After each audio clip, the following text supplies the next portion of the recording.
So I'll call the meeting to order. Good evening, everyone. It's a special committee of the whole meeting tonight, April 20th, 2020.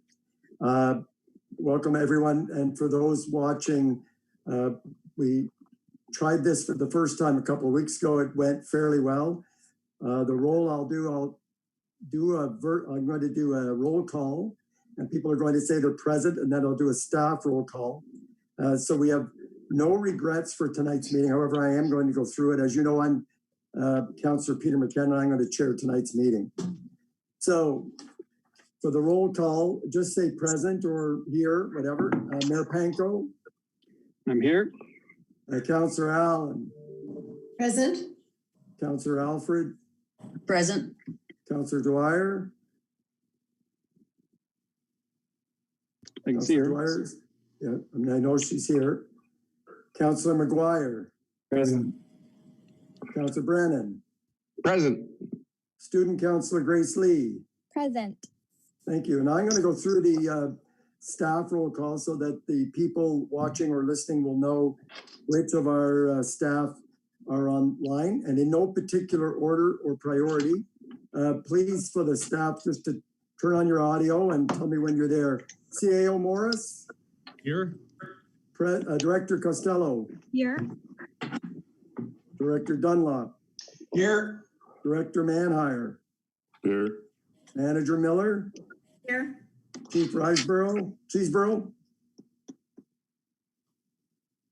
I know the chief's here. Here. Thanks, Chief. Senior Planner Grenke. Here.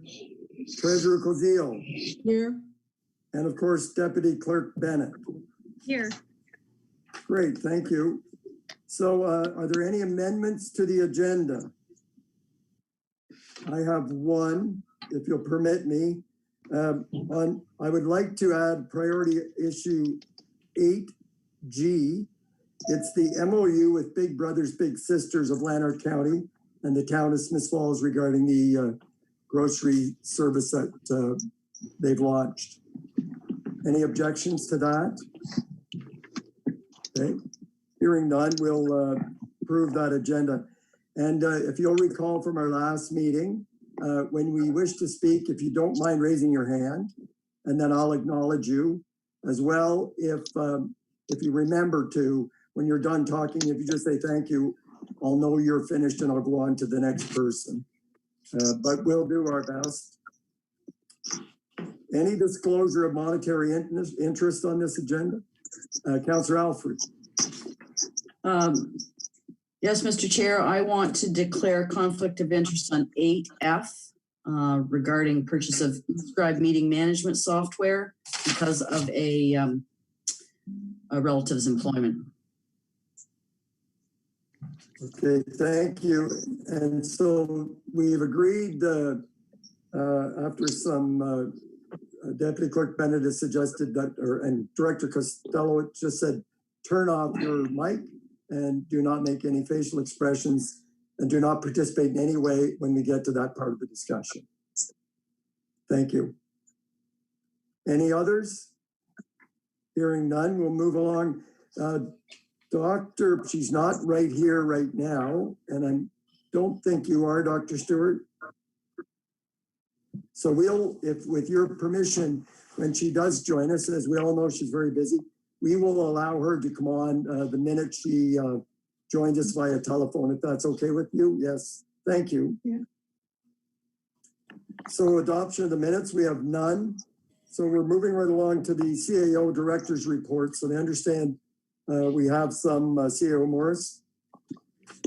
Yes, Mr. Chair, we have several, 6 in fact, including mine, and I'll go last, but we could start with Chief Cheeseborough. Thank you, Mr. Chair. Tonight, I'm going to advise you on the current status of our emergency declaration and the activity of the emergency control group. April 6th, the mayor declared a state of emergency for the town of Smith Falls. As a direct result of that declaration, it activated our emergency plan and activated our municipal emergency control group. Since the activation, the control group has met twice weekly. They've had discussions regarding continuity of business, staffing, reduction in services, alternative services. And I'm going to go back to April 16th just to give you a recap of the highlights from that meeting. Dr. Stewart had indicated that Lanark Leeds Grenville infection numbers were high due to the extensive testing in long-term care facilities. Death rates across the province, not only in the county, but across the province and the country, over 50% of those fatalities were in long-term care facilities. Myself and Deputy Clerk Bennett, the alternate CMC, had been working on a draft contingency plan for mass casualty in preparation. That was one of the items that was not included in the current emergency plan. That has been updated, and reviewed, and is now incorporated as part of the emergency plan in the event we should ever see such a situation. The grocery program led by Big Brothers Big Sisters had begun. There's certainly insurance details that require ironing out. Additional 2 children had started to attend at the emergency daycare facility.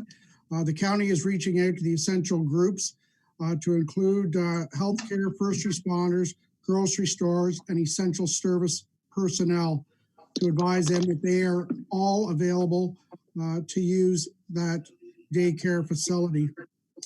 Additional to the website was suggested regarding not issuing building permits unless it falls under new guidelines.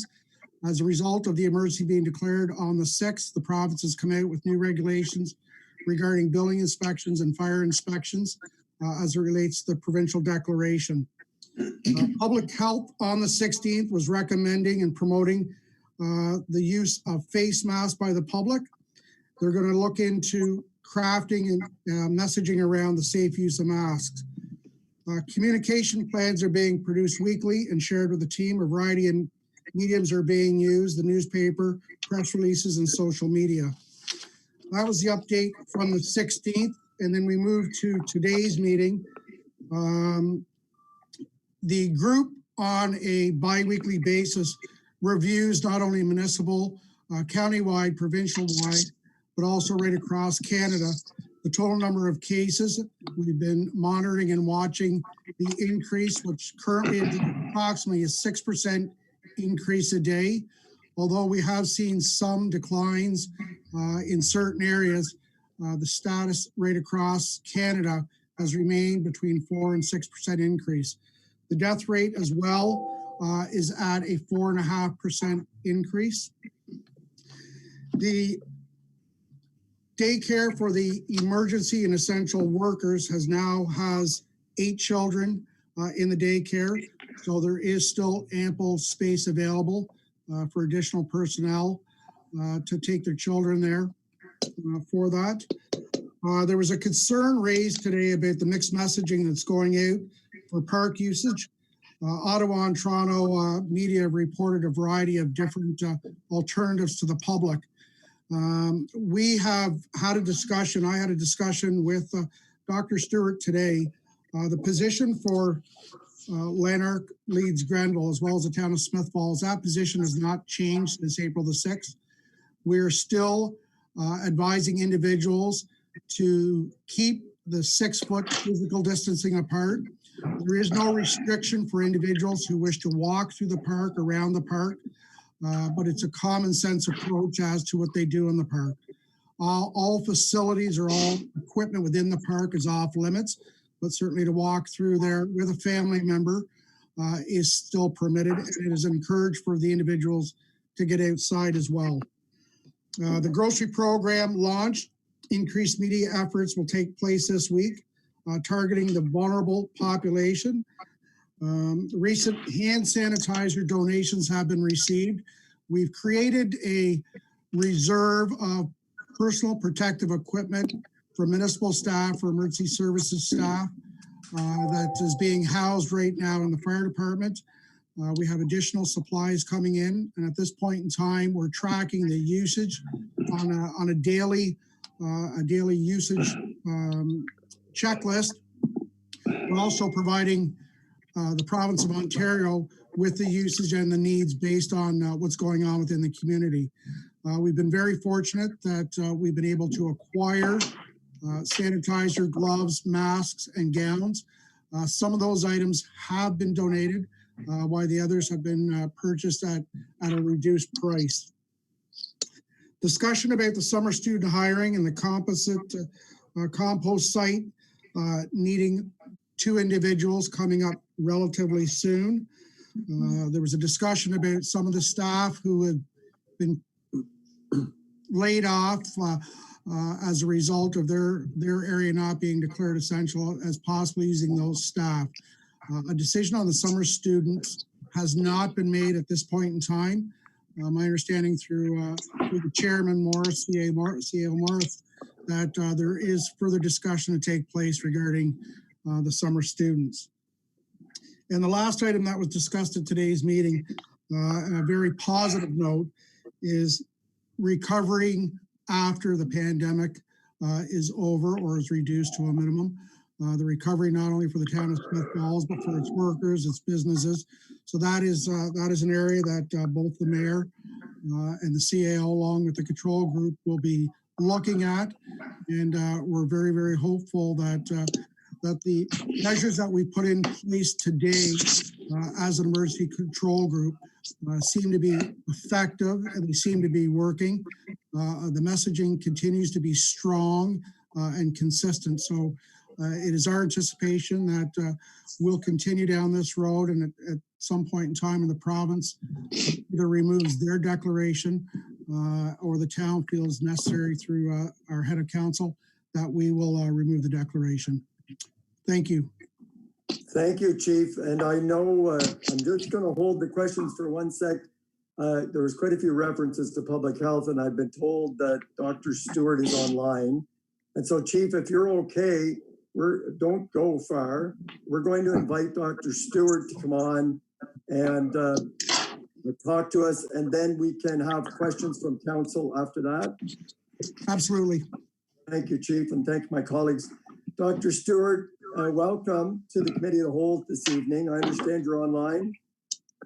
Hello, appreciate being given a chance to speak with the whole council. Rick did an amazing job of describing sort of the public health initiatives and how well this council has been supporting them and really working to ensure that the residents remain as safe as possible.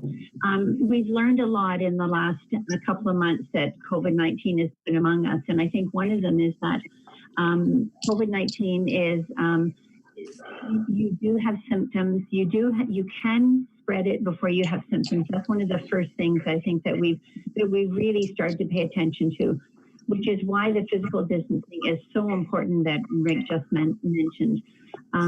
And we've realized that in the long-term care home, that the symptoms can be very, very different from the usual ones. A bit of delirium, it could be a bowel upset because it affects the oxygen levels in the whole body. So we're learning more and more about this organism and helping us to understand then what we need to do around prevention. And the cardinal part of it has to be the physical distancing. And when we're in this time, as Rick mentioned, that it's now spring and people want to get out, that people have to be sensible about how they get out. And they can benefit from being outside, and they can make sure that they don't they don't become infected and then infect others. We are still strongly encouraging people with symptoms to go to the provincial website, do the assessment tool there. If it's suggested that you go to an assessment center, you are really fortunate in Smith Falls that the hospital is set up an assessment center right in your community. You can call public health and we can arrange a time to go and be seen there. So that strategy is still really, really important. One of the things that Rick mentioned is what happens next. And I think a lot of us are thinking about that.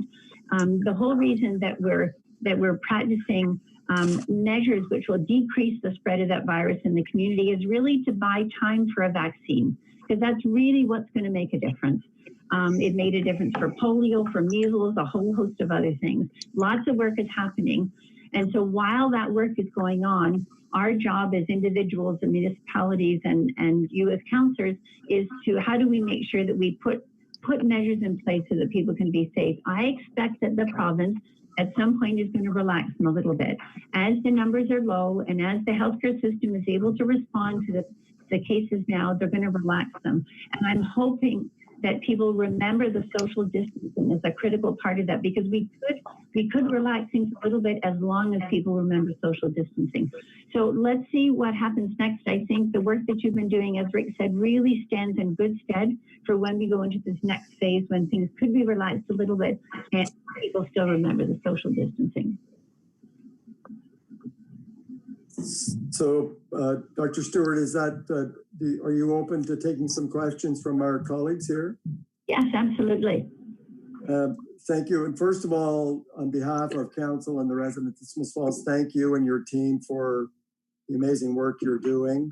I did have the chance to spend a couple of hours with Paula and her team and the Board of Health this week, and learned firsthand just how hard her staff are working, and we want to thank them all.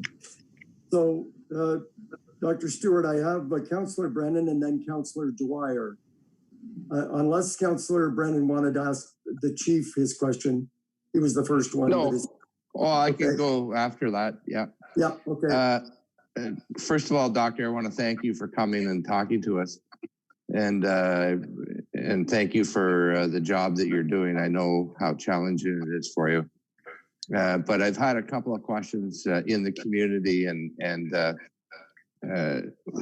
I've got two questions. One is I've got questions from people in town, and for me, I think that the people of Smith Falls are following the guidelines beautifully, and the businesses that are open are doing a great job in terms of making sure that everyone's safe when they have to buy groceries and getting groceries to people and that sort of thing. But the question that I'm getting time and time again is, well, what's happening in Smith Falls? I know that the health unit has put out a map, and we're part of an area, but they're wondering about specifically in Smith Falls. Anecdotally, you hear stories about people. I have a neighbor and one nursing home today I heard about. So is there any information specifically to Smith Falls in terms of what's happening? Yeah, so many people have asked for that. I have to be very, very careful that in releasing information, I don't identify anyone. That's part of my commitment as a physician, and the privacy commissioner expects that. And so that we've been reluctant to release any information on a geography that has more than, there have to be 5 cases. So across the police in Grenville, you notice that we split the community into 5 different areas just to give some information. I think that my concern is that if people are focusing on how many cases do we have and what risk do we have, they're missing the point that anyone, just because some people have been tested and tested positive, doesn't mean that there aren't other people who have actually have the virus and don't realize it and are out there. So that their measures are the same. The reason why Lanark County has more is because of the connection with Ottawa, frankly. Ottawa has many more cases. There were many more cases before us. And there's enough traffic back and forth between us that the virus can hitch a ride with someone. It's noticeable that Lanark County is at higher risk for people being diagnosed with COVID-19 than the Leeds-Grenville area. So I think that people have to, we need to be paying attention to this in the Lanark area, absolutely. I appreciate that answer. And just one more through the chair, if it's okay. The other one that is sort of muddying the waters for me and others that are talking to me is the issue of masks, to wear masks in public. And there seems to be the Dr. Tam from in Ottawa has talked about masks, and do we need to wear masks in public? It's better than not wearing them. I understand now. And my question would be, if people need to wear masks, should they make their own masks, or is there going to be is there a way for them to get them when they have to go out, hopefully just once a week? Yeah, very, very good question. It's interesting because there was a lot of discussion about masks initially, and the sense was that we could have a mask and we could go about our business and be no trouble. We know that that isn't true, and that was why the focus really was on the physical distancing, because that's the biggest thing that can make a difference. And then as the research that had been developed in the Western world, it became more obvious that in fact there is that asymptomatic time, and that that's an important time in terms of spreading infections. That's when cotton masks were looked at, not to protect you from someone else, but to protect someone else from your spit, sort of what's included within the back of your throat. And so that's the reason to put the cotton mask on. It protects other people. But we have on our website, we have a great, glorious description about how to make a cotton mask from CDC in Atlanta. I'm sure some entrepreneur is going to come up with a way to sell cotton masks online pretty soon. Thank you. Councillor Dwyer. Thanks, Mr. Chair. And thank you, Dr. Stewart, for being in attendance and answering our questions. Sorry, I'm reading off my phone here and have eye problems. You mentioned that half the cases within our health district area are in nursing homes. Can you confirm how many confirmed cases there are outside of nursing homes in the entire district? So I was with you and I tried to go onto the website so I could give you the numbers that were just posted at 4 and somehow I lost you. So go onto their website. They're updated every at 4 o'clock. On our website includes the number of people who are in long-term care or retirement homes. And then the other people, the community people, include the workers in long-term care and retirement homes, as well as the community members. And it's probably about half. I don't have it right in front of me. We used to be able to separate those two, and then they changed how they wanted us to use the database, so we lost our mechanism, so we're trying to get it back again. But quite a few of those community people are people who work within one of the 3 long-term care retirement homes that really have significant outbreaks. Okay, thank you. The next question I have, again, kind of relates back to long-term care homes. I understand that there was an outbreak reported last week at a long-term care home in Perth, but then I read today that it has since been eliminated and there's no more threat of COVID at that nursing home, which contrasts dramatically with the experience that Country Haven is having in Almont. And my question really is, what is the difference between those 2 homes, and how can we ensure that we fall into the category with Perth rather than Country Haven for our own homes here in Smiths Falls? Yeah. So the one home that was in Perth was Leonard Lifestyles. It was up on our website, and they only had workers who tested positive. They didn't ever have a resident. And they implemented really good infection control measures, and then they didn't have any other cases in 14 days. So it is possible. I think the challenge is that what we've learned is that you have to jump on top of it right away. You can't wait, does this person really have something different? No, you assume they do, and you test them. So that we've been much more aggressive in terms of going forward. So far, all of the people have had something other than COVID-19 in the other homes. But I think that's what we've learned, is that with influenza, you kind of wait 2 or 3, do they really have, is it really influenza, and then test them? You can't do that with this one. As soon as one person seems a little bit off, you isolate them and test them. We've learned that. So with anything that happens in your area, we are using that going forward. Okay, thank you. I just have one last question.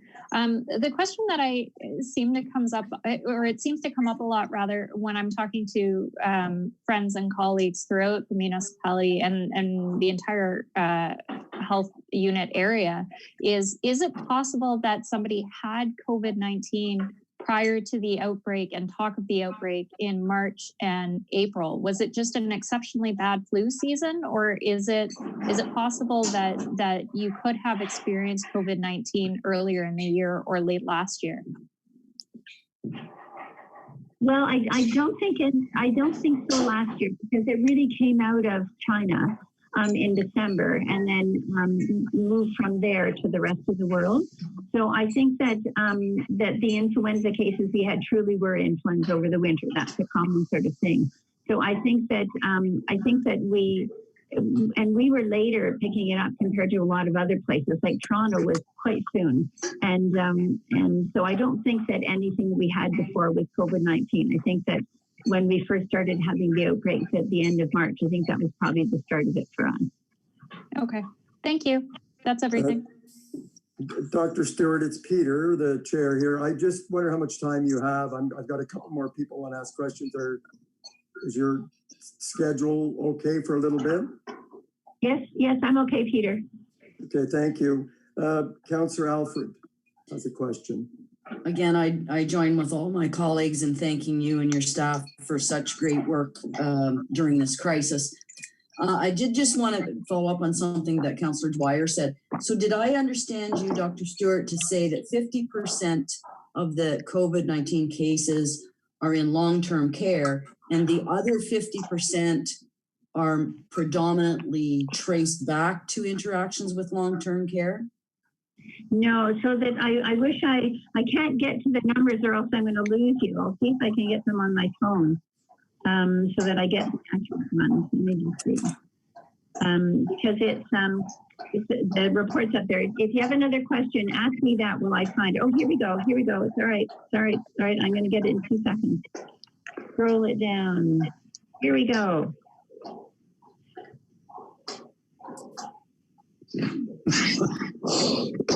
I know this information is on your website every day at 4 o'clock updated. So yeah.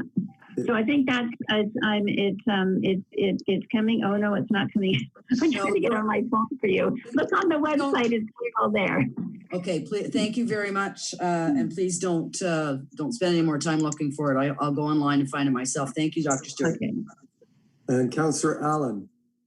Yes, I join my colleagues welcoming you and thanking you for the good work you're doing in the community. One of the questions that I'm getting, Doctor, is from people right now. This is allergy season, and a lot of people right now have the same symptoms as they're reading that COVID-19 has. And when I talk to them about it, I don't know if this is correct, but from some of the reading I've been doing, it's saying that if the symptoms persist and don't seem to be getting better, then you're more likely to want to be checked. Do you have any advice for people on having all those? Now, I know fever is one, but some people don't have fever. But the other symptoms are all very much common to this time of year with allergy sufferers. Yeah, so I think given we are really aggressively trying to find people so that we can isolate them and then check the contacts, if you have any hint that something is a little different for you, it doesn't hurt to go and be tested. Honest to goodness, the lab is really built their capacity now so that we're getting results within 1, 2, 3 days. So I think it's better to err on the side of being cautious. And we've got a really good staff at the Smith Health Hospital, so I would go. Okay, thanks very much for that advice. Mayor Panko. Dr. Stewart, again, thank you for all you're doing to help keep us safe during this pandemic. Just back to the long-term care homes and nursing homes, retirement homes. We all have loved ones in there. We all have people who we care deeply about or are concerned about. Can you maybe just explain to those listening and to council some of the precautions and steps that these homes are taking to protect the residents from possible spread? Yeah, thank you. It's the province gives us directives, and we're up to, I think, the third one. It's called directive number 3 in the third one. And some of the things that have changed are that staff are to wear a protective surgical mask the whole time so that they don't pick it up from someone and spread to the next person. That staff are to be cohorted, so they only work with sick people and other staff only work with well people. That the residents, as much as possible, are cohorted together so that the well people are together and the sick people are together. That every resident is checked daily to see if there are any new symptoms. They had their fever checked, the same thing with staff. There's extra environmental cleaning so that there isn't a chance that people are spreading it that way. I think that those are the basics. There's a lot about whether certainly not having any excursions, no social events, like all of those things to keep them apart as well. I would say the really big thing that's changed is using the mask all the time now. Just don't, oh, I'm feeling well, so I can't spread it, and then don't think like that. Yeah, so their ministry up on the website, and our website as well, has the really detailed requirements, and those change as we learn more and realize what the risk is, and that we really need to take precautions aggressively right away. Great, thank you. So I'm not seeing any more questions, Dr. Stewart. And again, please take good care of yourself and stay healthy. We need you right now. And thank you for taking the time to join us on this call. We really appreciate it. And any final thoughts, Dr. Stewart, before I let you go? I would say thank you very much for all the work you're doing as a municipality. You heard it all from Rick. Like, those things are so important. We're all in this together. And I think that the more we learn from each other and the more we communicate with each other, the better chance we have of making a difference. So thank you for the work you are doing. Thank you very much. Thank you, Doctor. Thank you. So we're going to go back to Chief Cheeseborough, and if you recall some of the highlights of his report, are there any questions for the Chief? Councillor Brennan. Yeah, I had a couple which I wrote down, so I remember. Thanks for the report on the emergency control group, Chief. And you mentioned about the you talked a little bit about the waste, the yard waste depot and staffing it. And you mentioned that we could use some laid off staff to staff it, which is good news. I'm just wondering, how many staff have we laid off? That's a good question. I don't have the exact number. CAO Morris would probably have it. And certainly at this point in time, it's a consideration, depending on how many staff are going to be needed and what the dates and times are. But that's, I'll leave that to CAO Morris to answer, please. CAO Morris. Yes, thank you. Through the chair, the number is less than 15 at this point. And some staff were brought back when we opened the childcare services for essential workers. Okay. So they came from different departments then? So at this point, we're looking at potentially redeploying. So yes, we had reductions from several departments. Okay, thanks. The other question is, that was really good information that we received tonight about your meetings. Was there any thought to when the emergency control group meets to put something out publicly after the meeting so that the public is aware? I know those people that are watching are going to see it tonight, but are you meeting twice a week, I think, or once a week, or by the call of the chair or whatever? Is there any thought to put something out publicly after the emergency control group meets? Yes, through the chair. We do release the information out to the public. We do the updating of the websites, as well as press releases regarding what the emergency control group is doing. If there's any new information that is sent down from the province, whether it be informational or enforcement issues, we put that out as well. And part of the declaration was to reinforce the current orders that have been in place by the province of Ontario and the recommendations from public health. So yes, we are doing that. Okay, it's good news. Thanks. Councillor Dwyer. You know what? That's okay. I'll hold my comments until the staff report that follows. Anything else for the Chief? Chief, is there anything else you want to add after hearing Dr. Stewart? No, Chair. Just to reiterate what Dr. Stewart said, that this is supported by the whole community and the staff. The staff are doing an exceptional job. The members of the control group are doing an exceptional job during these exceptional times. And certainly we can only associate that with the support that we're receiving, both from the public and both from council. So it's greatly appreciated. Thank you, Chief. CO Morris, who's the next director report? The next would be Mr. Manhire.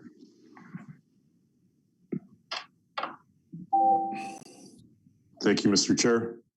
So just a few quick ones. We have been working with our staff to try to get winter cleanup done on the trails and green spaces so that we can have the public get out and use those spaces. As you've already heard as well, we have closed off any hard surface areas. So just want to reinforce the idea that, you know, the outdoors is a great place to be. As long as we do it safely and follow the guidelines laid out by public health. We're still, community services staff are still picking up the garbage in the parks and downtown, as well as doing our building maintenance pieces.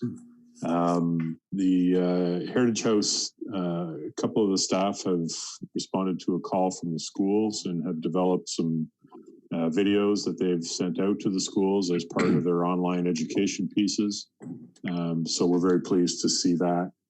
We are still working with some of the community organizations and groups that have events planned.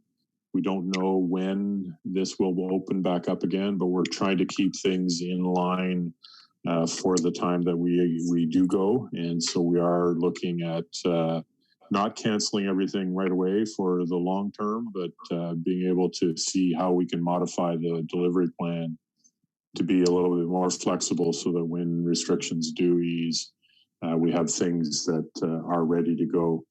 The construction at Town Hall has continued. It's been deemed an essential piece for several different reasons. But they do have some fairly strict protocols in place in terms of workplace safety, as well as some of the contingencies around how they're working with other contractors. So I'm pleased to say that project is continuing, and you'll see progress in the front of the building as people go by this week. Will they be opening that up and doing some work that'll be a little bit more visible to the public.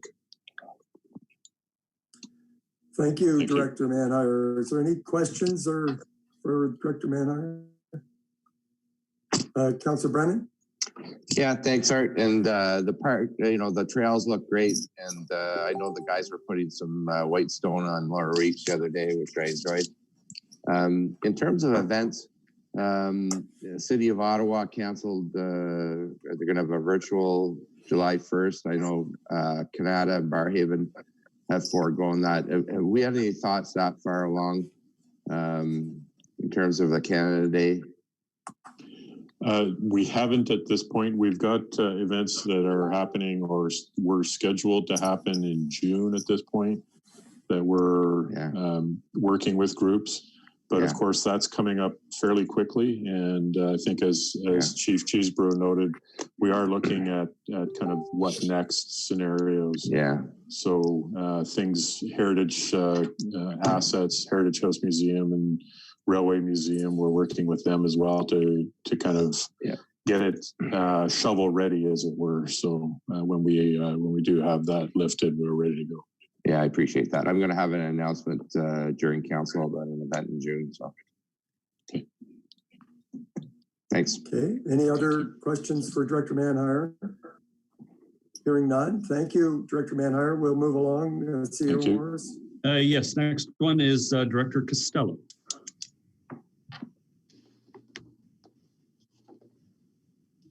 Thank you, Mr. Chair. Just a quick note to let council know that we lost our feed to Facebook Live, but we have put a note on Facebook directing people to our other feeds for YouTube, Twitch. And I do believe we will, later on, we'll post the link on Facebook so people can watch it and share it. And so we'll hopefully get some coverage. And as well, I believe your TV is recording this evening as well. So just to note that for some reason we've lost the Facebook Live, but we still are live on YouTube and Twitch right now. As well, just wanted to remind any public that are watching that even though the town hall is closed, we do have methods for payment for parking tickets or tax bills, water bills, things of that nature. Although you can't come into the town hall, we still are receiving online payments as well. There's a black box right outside our main entrance that people can drop things off at. Or make payments at their local bank. So there are options. As well, a reminder of a tax due date, April 30th. The second installment for the interim tax bill is due. But a reminder as well that we are cognizant that this is burdensome for some people. So council has waived all interest and penalties for late payments, and that includes property taxes and utility bills until further notice. Also a reminder that we still have animal tags, dog and cat tags available for purchase. There is an application form online. We're working with our website developer right now to see if we can add them to the payment schedule so that people can get dog tags online and we'd mail the tag out to them. That's in the works right now, but if people want to fill in the application and submit it electronically, and they can use the drop box out front or mail, and we will mail the tag to them in return. Also a note to advise that our bylaw staff have increased their complement in hours for the time being. So you may see them around in the evenings as well as Saturdays. And they're there to enforce social distancing and gatherings related to COVID. They're assisting the police in any way they can as well. So you'll probably see them in our parks and as well as downtown and residential neighborhood. That's all I have. Thank you, Director Costello. Any questions, comments from my colleagues? Seeing none, thank you again. Thank you. We're moving right along. CEO Morse. Yes, next up is Ms. Miller. Thank you. So I just wanted to provide a brief update tonight on what our team at Economic Development and Tourism have been doing to help our businesses and our tourism operators during this COVID-19 crisis. On the communications front, we've been making an effort to provide regular information to both businesses and the general public. So we've built a web page with resources for businesses, links, information on the town's response and actions, and it's being updated with new information daily. We've issued 8 press releases on COVID-19, including the closure of town facilities and parks, declaring a state of emergency, the reopening of daycare, council's decision to waive penalties for late payments to the town, the increased efforts from Bylaw, and the new grocery delivery partnership with Big Brothers Big Sisters. We've published a message from the mayor in the newspaper. We've got another message going in this week about the grocery program. We've created an insert that's gone out in water bills about how to stay safe. And we've been very active on social media to share relevant information. We're using the town Facebook page for town messaging specifically. This Experience Smith Falls Facebook page is highlighting tourism-related material. And the town's Instagram page is highlighting the great work of our business community and even featuring some of them live. So tune in for that. We're working very closely with the DBA and the Chamber of Commerce and the Small Business Advisory Center to coordinate messaging and to share information as best we can and as we can. We're tag teaming on meetings and webinars just to take in as much information as we can, and things are changing pretty rapidly. Between all of us, we're talking to a couple of dozen businesses a week. We've got memberships with provincial and national groups that have been involved in lobbying for the wage subsidy program to be expanded, for commercial rents to be supported. And every new announcement that we're hearing has been a welcome addition for our business community. Just on that note, I would encourage everybody listening to support our businesses, to pick up when you can, to shop and pick up through online or curbside pickup. The Chamber of Commerce is beginning to strategize about a plan for helping businesses coming out of the pandemic, and they're working on membership meeting. The DBA is updating and maintaining a business resource page on their DBA site, which is focusing very much on how businesses can go digital. And so Gail's experience with digital mainstreams being put to good use there. There's a where to shop page on their website as well. And they've just ended a 4-week contest on Facebook where they gave away $50 DBA dollars a week to someone who shared how and what businesses they have supported while social distancing. The Small Business Advisory Center Summer Company Program is moving forward for students in a work from home sort of format. And students between the ages of 15 and 19 interested in the program can reach out to the Small Business Advisory Center for more information on that. They've also been offering a lot of online webinars to help businesses. Topics so far have been about managing cash flow, helping to market during a crisis, and operating remotely. And they're getting at least 50 businesses throughout the area for each webinar. And then finally, on the tourism front, we've been following the advice and wisdom from the Tourism Industry Association of Ontario, Destination Ontario, and Destination Canada. And we're working really hard to share what we learn with our local tourism operators and event planners. So some key strategies that we're implementing include creating virtual tourism opportunities. So we're working on creating a video of the historical walking tour of downtown Smiths Falls. We're doing a virtual live music concert series on Instagram. Some of you may have seen that one. It's really great. And we'll be hosting a similar initiative on Experience Smiths Falls on Facebook. We're featuring live yoga and wellness classes on the Rise Yoga Festival webpage, and working in partnership with Heritage House and the Railway Museum and Rideau Roundtable to build on those virtual tours. So we're hearing that 73% of Canadians intend to travel closer to home when the situation becomes normal again. And so our focus continues to be on day trippers and planning for when that can return. We are waiting until the end of the month to make announcements regarding postponing or canceling any of the events that the town is supporting or working with. And the ones that we're watching closely and expect to announce about include the Powwow, Paddle Fest, the Triathlon, and Rise Yoga and Wellness. Thank you. Thank you, Ms. Miller. Any questions or comments from my colleagues? Yeah, it's a very difficult time to be in the hospitality or tourism industry, and it sounds like you're doing the best we can right now. So thank you, Jennifer. Moving along then, CEO Morris. Yes, second to last report is Mr. Dunlop.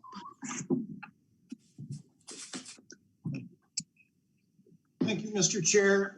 Just a couple of reports this evening. Public Works has been busy, continuing to deliver essential services, be it in the areas of roads or delivery of water and wastewater treatment. Our operations, just for everyone's interest, our outside operations are split into 2 shifts. There's our workers are starting, we have 1 shift starting early and 1 shift wrapping up late at night. That's part of our efforts to keep our workforce separated and also maintain our operation. The same can be said at our water treatment and wastewater treatment as well. We are still continuing to release tenders for our operational support through the contracting community, and we are seeing lots of uptake on those bids, which is good news.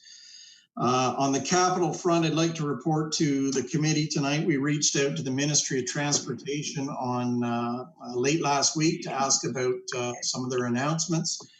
We have received some indication that we still may be hearing back on the Connecting Links program for 2020, 2021. And we, of course, filed an application for the Beckwith Phase 2 design under that program. We also reached out to OMAFRA, another division of the province, to inquire on our Greenstream application for the water tower. We've received indication that as of yet, the province of Ontario has not determined those projects that will be sponsored to move on to federal review. So that program appears to be delayed in its announcements at present. Moving along, Beckwith Street is still advancing with Tomlinson quite well. The crews are wrapping up the work at the William Street intersection on the east leg. We ran into some challenges there with some Bell Canada infrastructure that was in disrepair, and we're working through that with them as a partner. Over the next couple of days, you're going to see William Street open back up, and the crews will be moving to Russell Street East to close that intersection down and start to extend works on that block. Notices for that work have gone out to the business community today. That closure will be in effect as of Wednesday.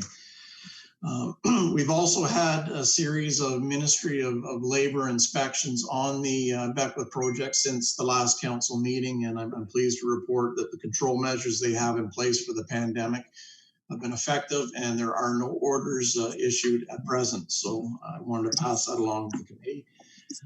That's about all I have for this evening. Thank you. Any questions from my colleagues?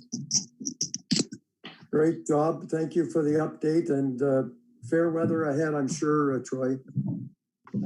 Okay, last but not least, CO Morris. Thank you, Mr. Chair. I'm delighted this evening to announce the release of our 2019 annual report. This is what the cover looks like. Beautiful picture of a couple canoeing into a gorgeous sunset. So it's available, or it will be available later tonight online. We do have a few hard copies, but a couple of noteworthy achievements. It was obviously a busy year for council, starting with the renewal of the strategic plan. We did, as you know, a lot of very important things. We expanded childcare. We launched phase 2 of Town Hall. We launched the Beckwith project. We developed the first cannabis tourism strategy in North America. It was a very busy, what I would call a productive year. I would like to note in the financial section, there are a few key performance indicators that are, I believe, are noteworthy that I would like to draw your attention to. Particularly those around long-term debt. Over the last 6 years, there's actually a 6-year financial review in the back of the document. So it shows progress, and certainly long-term debt has been reduced. Consequently, the debt charges on long-term debt have been reduced. A couple of other really important indicators. One is the percentage of reserves compared to operating expenses.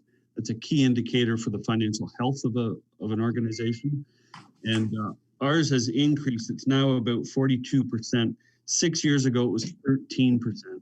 So that's an enormous move in the right direction in terms of having a proper amount of reserve capacity based on the size of the operation.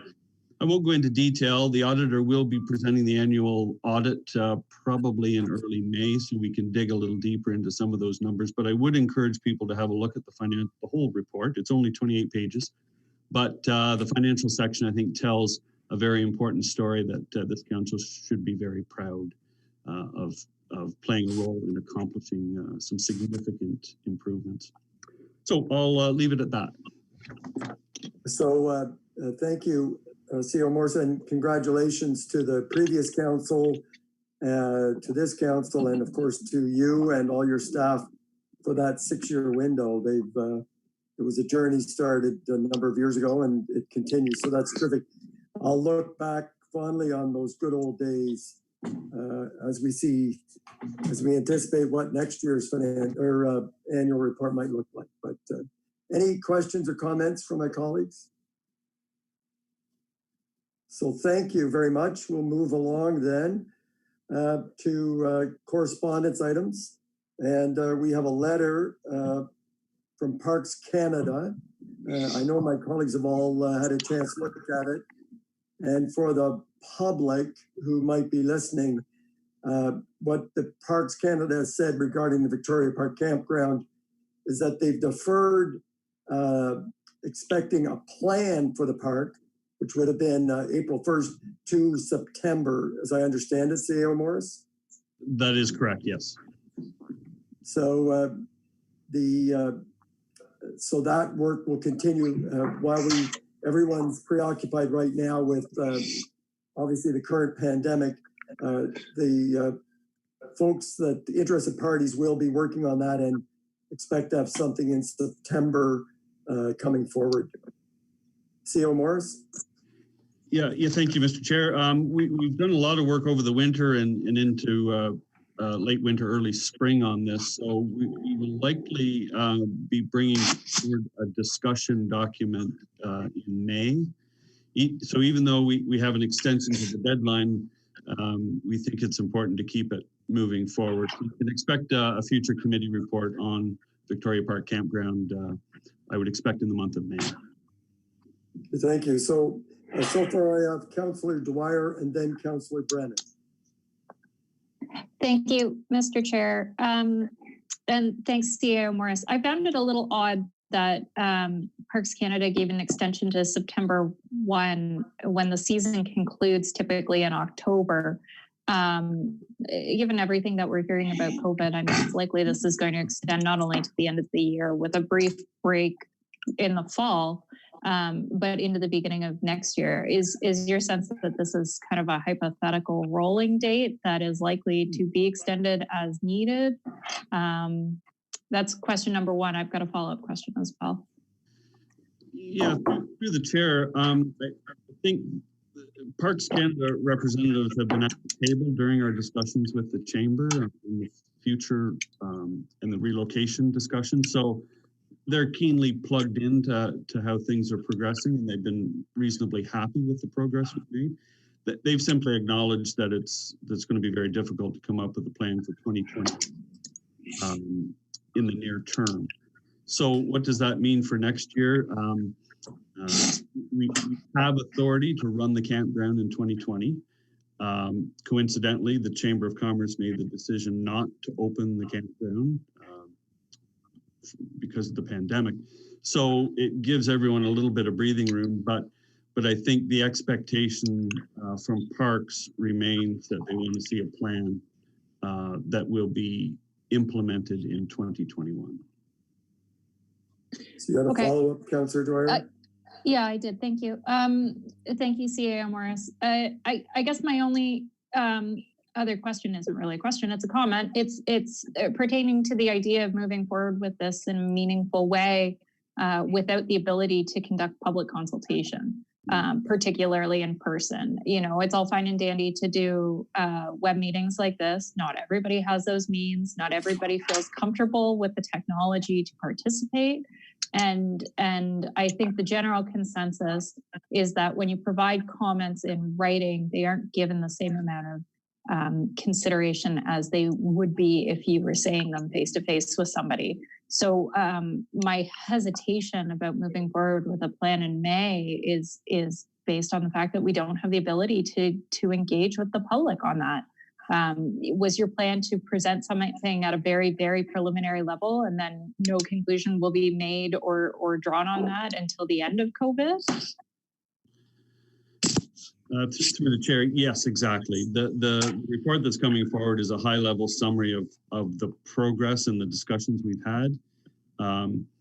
We looked at a handful of different sites, and we've narrowed it down to 3 potential sites. So we just want to talk about progress. This would be an interim report, if anything, and we do recognize there will be a public engagement component. And you're right, that may not hurt. Okay, thank you. Thank you, Councillor Brennan. Thank you. Yeah, 2 things. One, just to follow the letter from Parks Canada with the extension to September was unsolicited. So they realized that, you know, and I was involved a little bit during the winter that we had some talks about, you know, what we're going to do and that type of thing. So my understanding, and you can correct me if I'm wrong, is that, you know, if we have a solid plan to do something, then there'll be, you know, I would assume they'll be amenable to let the park go next year as well. If we had something in place, I think that would be reasonable, and I don't doubt that they would do that. The other thing is for this year, I know the province had closed park grounds, but I read this week that for those people that have trailers that are snowbirds, and it's where they live during the summer, that now they're allowed to use them. Has the Chamberbird approach? Or I don't think there's very many that do that there, but is that a possibility for this year? Yeah, that's a good question. My sense is that the people that would fall into the essential accommodation category is very, very small, if it exists at all at Victoria Park Campground. So I don't think that'll be a factor in reopening the park this year. Okay, and can you comment on my first part there, that about the time, in May we're going to have a report, and then we have to go from there. And I appreciate Councillor Dwyer's comments about public consultations and that sort of thing. Yeah, I would answer that by saying that Parks Canada have demonstrated flexibility in this process. Yeah, I agree. Thanks. Councillor Alfred. Thank you. I just wanted to follow up on a couple things, make sure first of all, to Councillor Brennan's comment on seasonal residents. My understanding is that for snowbirds, that they would have to have their address, their principal residence in Canada would have to be, and if it's not, and I don't know, the Chamber would know better, that I'd probably we don't have any principal residents that we're currently could be there, but the Chamber would know more about that. And going back to something Councillor Dwyer, I just want to make sure that I'm crystal clear here. So and Jay is right. Parks Canada came forward on their own and extended this unprompted by either the Chamber or the town, which is great. But with regard to public consultation, I just want to I don't know that there's any public consultation. Correct me if I'm wrong. There's no public consultation needed or on saying whether or not the campground is relocated. The deal with Parks Canada is that if the Chamber has and the town have a good plan, they'll extend the stay at Victoria Park for one more year, but that would be the extent. And I don't know, again, correct me if I'm wrong, whether public consultation enters into that part of it. It probably would enter into wherever else that might go, but in terms of staying in Victoria Park, have I got that right, C.O. Morris? Yeah, through the chair, I would say it's entirely up to council to answer the question, the extent to which you want to meet publicly. My sense is that Canada probably isn't motivated to launch a public engagement session. So in our report, we'll provide guidance in that respect, because the sites that we looked at, all of them have pros and cons. And so I think once committee sees the report and is made aware of the potential relocated options, then you'd be in a better position to decide the level of public engagement you want to undertake. And Councillor Alfred, did you want to just follow up on that before I did. this? Yeah, and I do, because I just want to remind those at this table, not the RADA table, but at this table and outside, that we currently don't have a lease with Parks Canada. The town does not currently have a lease with Parks Canada. Yes, C.O. Morris. Yes, that's correct. We don't have a lease that enables a campground to exist on that property. You're correct. Thank you. So I just would ask my colleagues to say, do we want to wait till May? Do we actually have a document to respond to and we can put it on the agenda? Or there was a letter for information on the deferral to September rather than opening up? Did you want one more comment, Councillor Dwyer, before I? we move along, or do you want to wait till May? No, I mean, I can wait till May. I am still a little hesitant to even receive the interim report in May. And perhaps for something that's such a significant decision, perhaps staff could pre-circulate the report and then we could defer discussion for another meeting of committee of the whole. We have done that on some of our more significant reports. I just think it provides us a little bit more opportunity to go out and talk to our constituents, specifically considering the fact that we won't be doing public engagement at this moment around the interim report. So if I understand the question is, CM Morris, you're going to be coming to council with an interim report in May. I think if I understand the suggestions, we would have it, and then a week or two later, we could put it on the agenda for a discussion. Is that what council wishes, or is that what was your strategy, CEO Morris? Well, our strategy was to bring the report forward for discussion purposes, and if committee or council decides to defer it, that's you can do that, of course. So that's the typical process, is to bring it forward. Sure. It won't be necessarily a decision-making report. It'll be a thought-provoking report. Okay. And then we'll be looking for direction on next steps. It's the beginning of the process. Can we wait till we get it, yeah. take a look at it, and then we could ask council, when would you like to discuss it? Okay, I'm seeing consensus on that. Yes. Thank you. Was there anything else, CEO Morris, that you wanted to talk on that? If thank not, you. We'll move along to the second correspondence. Minister Clark has written, and I think Mr. Granke's going to join us and just perhaps summarize the impact of that letter from Minister Clark? Yes, correct. Are you ready, Mr. Granke? Yes, thank you, Mr. Chair. Can you hear me? Yep, loud and clear.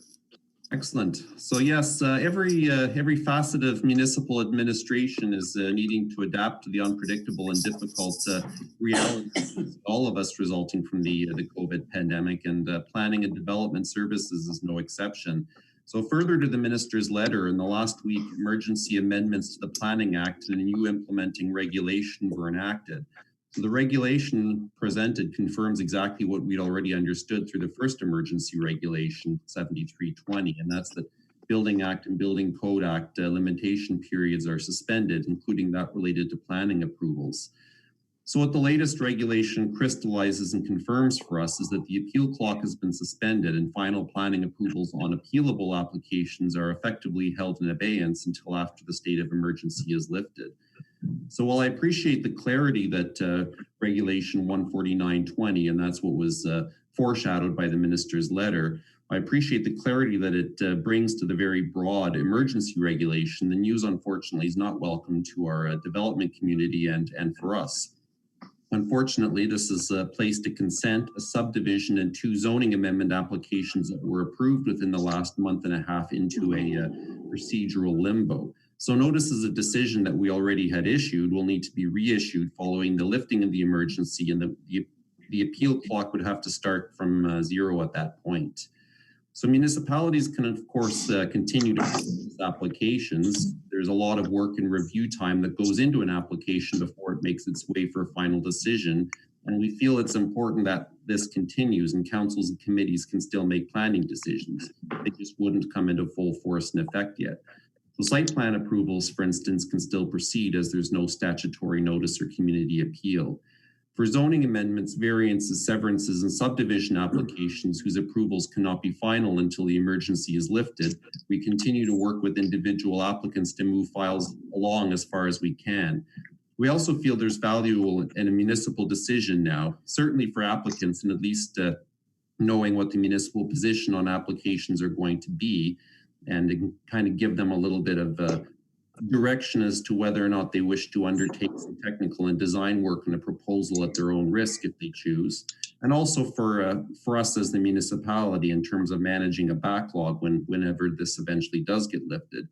Public meetings, of course, are where things get tricky. The Planning Act emphasizes public, and a critical component of the process is an open, accessible, and free exchange of ideas between stakeholders and decision makers.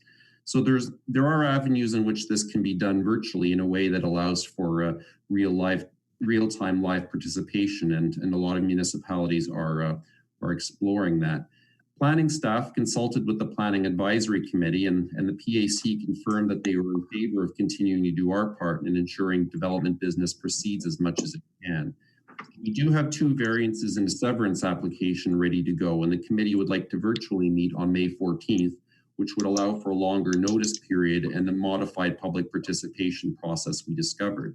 So we're working out those that process with the clerk and IT services, and we'll also consult with legal as required. And we need to do our best to work with the community to ensure the process is open and as accessible as possible, and see how we can reach people who may not be able to participate online, looking at teleconferencing, for instance. So these are things that we need to look at, and we've received a couple new zoning amendment applications in the last couple of weeks for residential development. So there is still interest, but like with everything else these days, there's a lot of learning and trying our best in the circumstances, and our process will probably evolve some more too.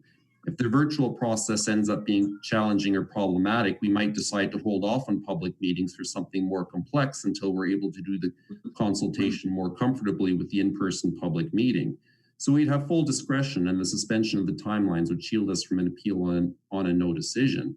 But the reality is, like every other planning department in Ontario, we're adapting, reacting, and trying to do the right thing without the benefit of any established best practices or guides. Staff are also communicating this information to developers and those who've been involved in the planning process. So when the first order under Regulation 7320 came into effect, building and planning staff circulated and posted a notice outlining what we can no longer do and what we can and do continue to do in order to maintain business as best as possible. The new regulation further confirming our understanding of what this means to the process, particularly around appeals, will be advising current applicants and those who've had approvals issued prior to February 26th what this means. So I think it's fair to say there's no perfect solution to any of this. And by the time we get accustomed to the current framework and rules, it may change again. And that's certainly one thing that we've been learning. But I'd like to at least update council on where this stands in the planning process, and welcome any questions. Thank you, Carl. That was both thorough and thoughtful. I have Councillor Dwyer and then Councillor Brennan. Thank you, Mr. Chair. Is this item being forwarded to committee tonight as a priority item for discussion and direction, or is this strictly information?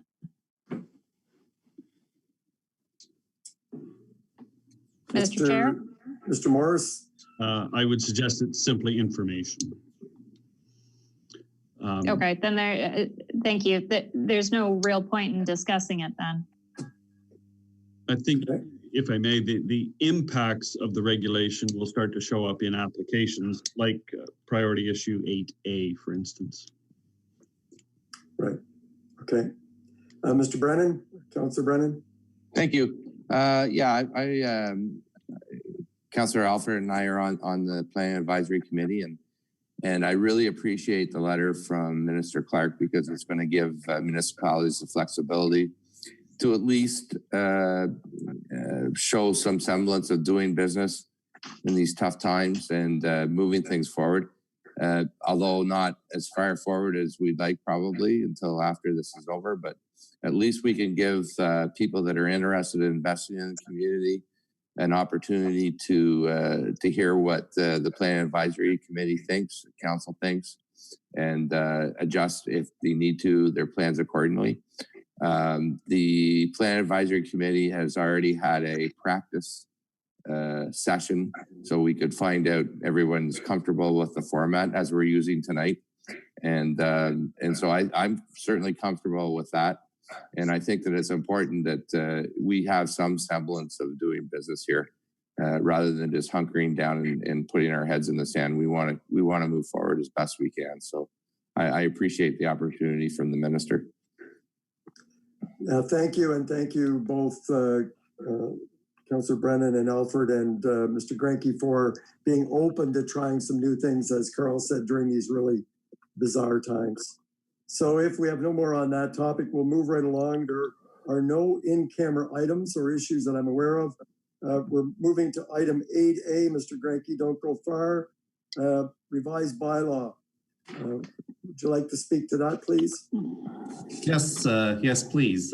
Thank you, Mr. Chair. And this is an example of one of those applications that's gone a little sideways based on the changing rules. So last council meeting, a bylaw was passed lifting the part law control provisions of the Planning Act to allow for the division of townhouse blocks into a total of 12 lots, a process that was linked to our earlier approval of a zoning bylaw amendment allowing reduced lot sizes and frontages on the townhouse lots to accommodate the design of the units that Parkview is looking to build.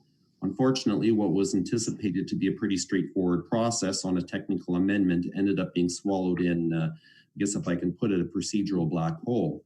So I won't expand too much more on what's in the report, but the gist of that is with the effective suspension of the ability of zoning amendments to take full force and effect, our zoning approval that affects these lots can't come into effect for potentially quite some time, which means that the part law control bylaw creating complying lots can't come into effect. So with the sale of a few of the lots slated to close last week, the developers were eager to get this process concluded. Obviously, what came up is beyond their control and ours, and they reached out to their lawyer, and we reached out to ours in order to explore some options, given we're all dealing with uncharted waters here. And certainly, I acknowledge Tony Fleming, our solicitor's guidance on this. So we couldn't bend the emergency rules on the zoning approval. However, our lawyer advised us that a reasonable solution would be to amend our part law control bylaw and remove the provision that ties it into the zoning bylaw that's being in effect. So this would allow for the bylaw to be registered. In this case, the zoning was approved by council. There are no objections, so the overall risk of an appeal, much less a successful appeal, while greater than zero is probably not much greater than zero. So the enabling legislation does not prohibit the municipality at its discretion from doing this, and this is the approach the developer's lawyer has agreed with. So in normal circumstances, the bylaw that was passed last week was worded appropriately. However, these circumstances have turned this upside down and have resulted in a situation for which we are proposing a solution that I don't love to a problem for which there probably isn't any perfect solution. So if we were to not do this, the sales could not be completed until at least 20 days after the state of emergency is lifted. So while there's an option for the developers and the applicants to extend the closing much further or enter into some sort of agreement to cover taxes, it was not preferred by the developers that is essentially closing in escrow, and the funds cannot be finalized until the title closes. As such, from a practical standpoint, we feel that this is an appropriate step to take given these circumstances and the fact that the process was stalemated by a situation beyond their control and ours. So the recommendation is presented on a unique and situation-specific basis and is certainly not intended to be taken as a precedent to deviate from our normal practice when things get back to normal. However, the recommendation is to proceed with passing a bylaw replacing the last week's part law control bylaw. Thank you. Thank you. I have two councillors wanting to speak. Councillor Dwyer, followed by Councillor Alford. Thank you, Mr. Chair. I mean, it's an unfortunate legal quandary to find ourselves in, but I mean, the advice from our legal counsel is that this is fairly low risk, albeit not exactly according to black and white rules. So for that reason, I don't see any concern with passing the bylaw. Okay, thank you. Councillor Alford. Yes, and similar to what Councillor Dwyer said, Parkview's been working towards this for some months. I think staff's taken all the appropriate measures, and I will be supporting staff's recommendation to proceed with this new bylaw. No, I support as well. I guess we have to also understand that this involves real people who have plans and they've sold homes or given up leases in order to be able to move at a certain point in time. We can't delay the impact it would have on these people. Yeah. I'm seeing nodding of heads, so we appear to have a consensus, and that's how we'll bring it forward tonight. Thank you. 8, thank you, Carl. I appreciate that. 8B, Director Costello, you're going to speak to the services agreement with our friends in Montague. Thank you. This is an item that was brought before you last year. It's a shared services agreement with Montague Township for planning services. This would be the second year that we've entered into, or sorry, this would be the third. We've had 2 previous agreements with Montague. No provisions of the current agreement have changed. There would still be a conflict of interest clause in there. So if a conflict of interest arises, Smith Falls would take precedent. The rate, what the town gets paid, as well as incidental fees for travel, are all included in the document. On average, Senior Planner Grenke averages 3.5 to 3.75 hours per week, which is done after hours, not on during town hours. So staff are recommending that council authorize an agreement with Montague Township. However, this time we're looking for a 2-year agreement instead of a 1-year agreement. Okay, Councillor McGuire.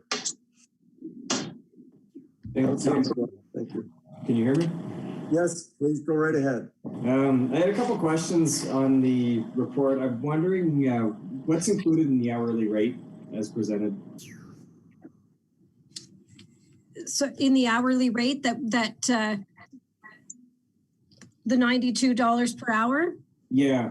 So that would take into consideration the wage that we pay senior planners as well. That would take into if there was an additional fee for travel or anything like that, that would be over and above the $92. But the $92 is what is more than what we would pay him for an hourly rate. So there is a bit, not a huge revenue, but there is a bit of revenue for the town with this agreement. Okay. And what's a standard work week for town staff? For town staff, it ranges anywhere, Councillor McGuire, from 35 to 40 hours per week. If I'm not mistaken, I believe Senior Planner Grenke is 37.5. I may be wrong on that, but it ranges depending on the work being done. Okay. And what would the specific benefits be for Smith Falls with this agreement? I mean, the benefit is always, a good neighbor public relations, a good, neighborly service. We haven't had any issues with the agreement. Senior Planner Grenke works well with the Montague staff, and it's just a good arrangement. I think it's the neighborly, and like I said, we are protected with the conflict clause in the agreement. A benefit to Smith Falls, I think it's just working together with our neighboring municipalities. Okay. I guess I'm looking at it's about a 10% extra work in a week, which isn't negligible. And my big concern is with the direction that Montague Council's gone with their cannabis policies isn't as open for business as we are in Smith Falls. And I have concerns that when, especially through the planning department of Montague, that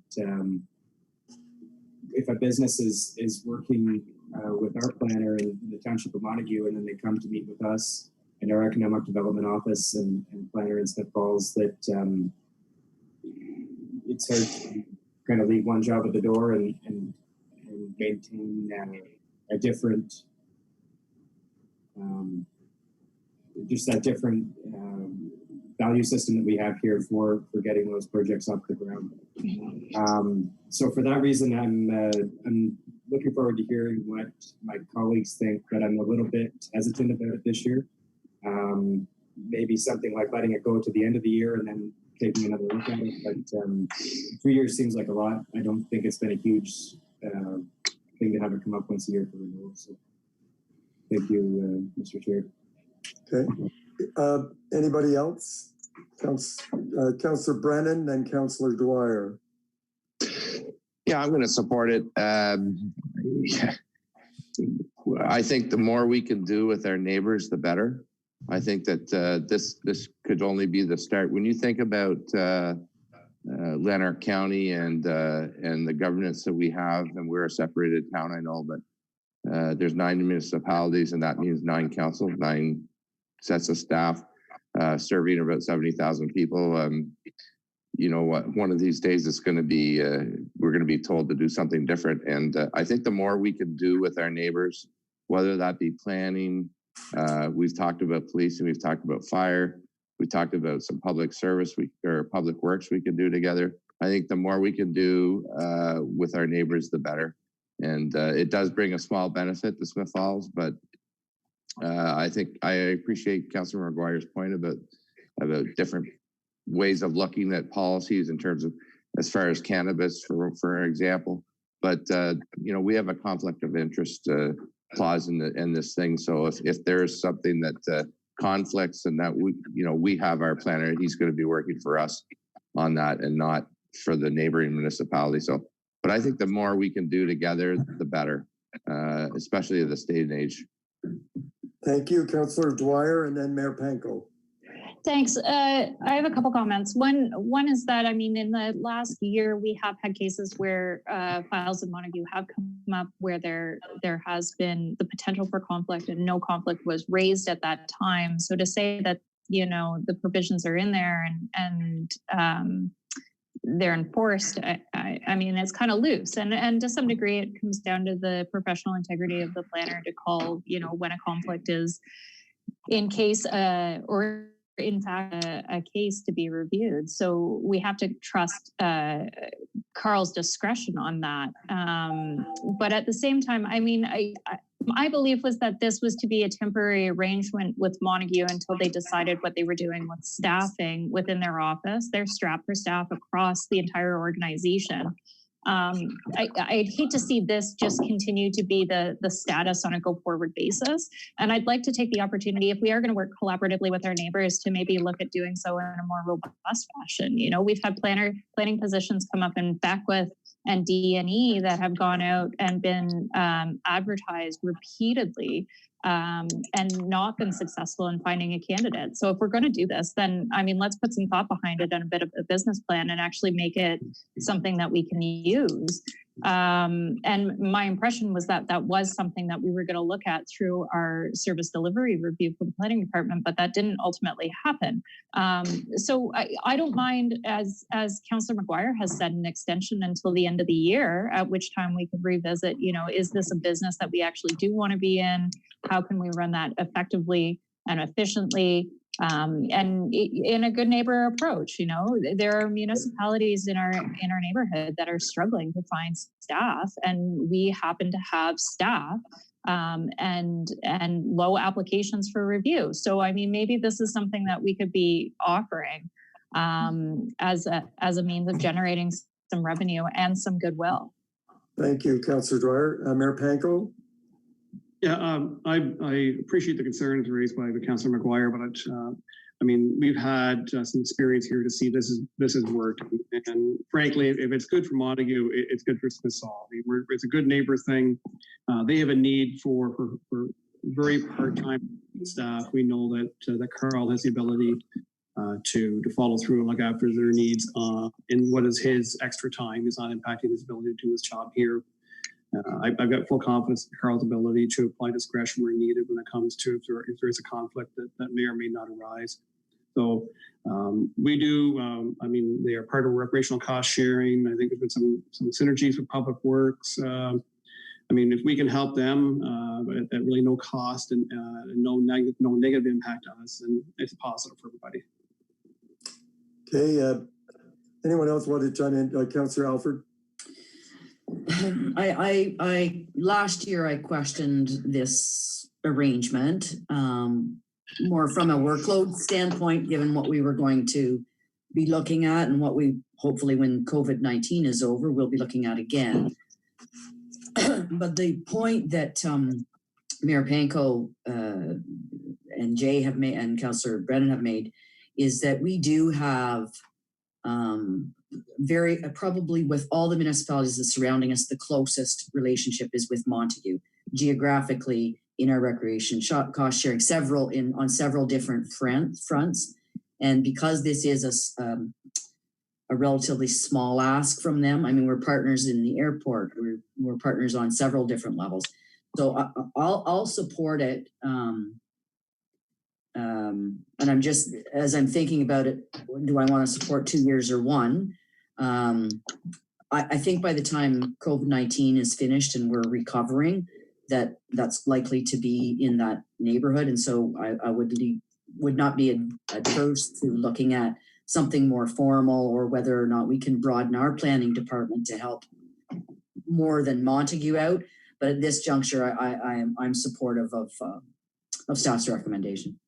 Okay, thank you. Councillor Allen, do you want to add anything here, or you're just because we have it's not a split, but we've got a couple of folks that say perhaps a 1 year and then a more robust look. Yeah, I think if I would prefer the option of waiting a year and then looking at it again, that Councillor Dwyer just was talking about, and also Councillor McGuire. I think I prefer that.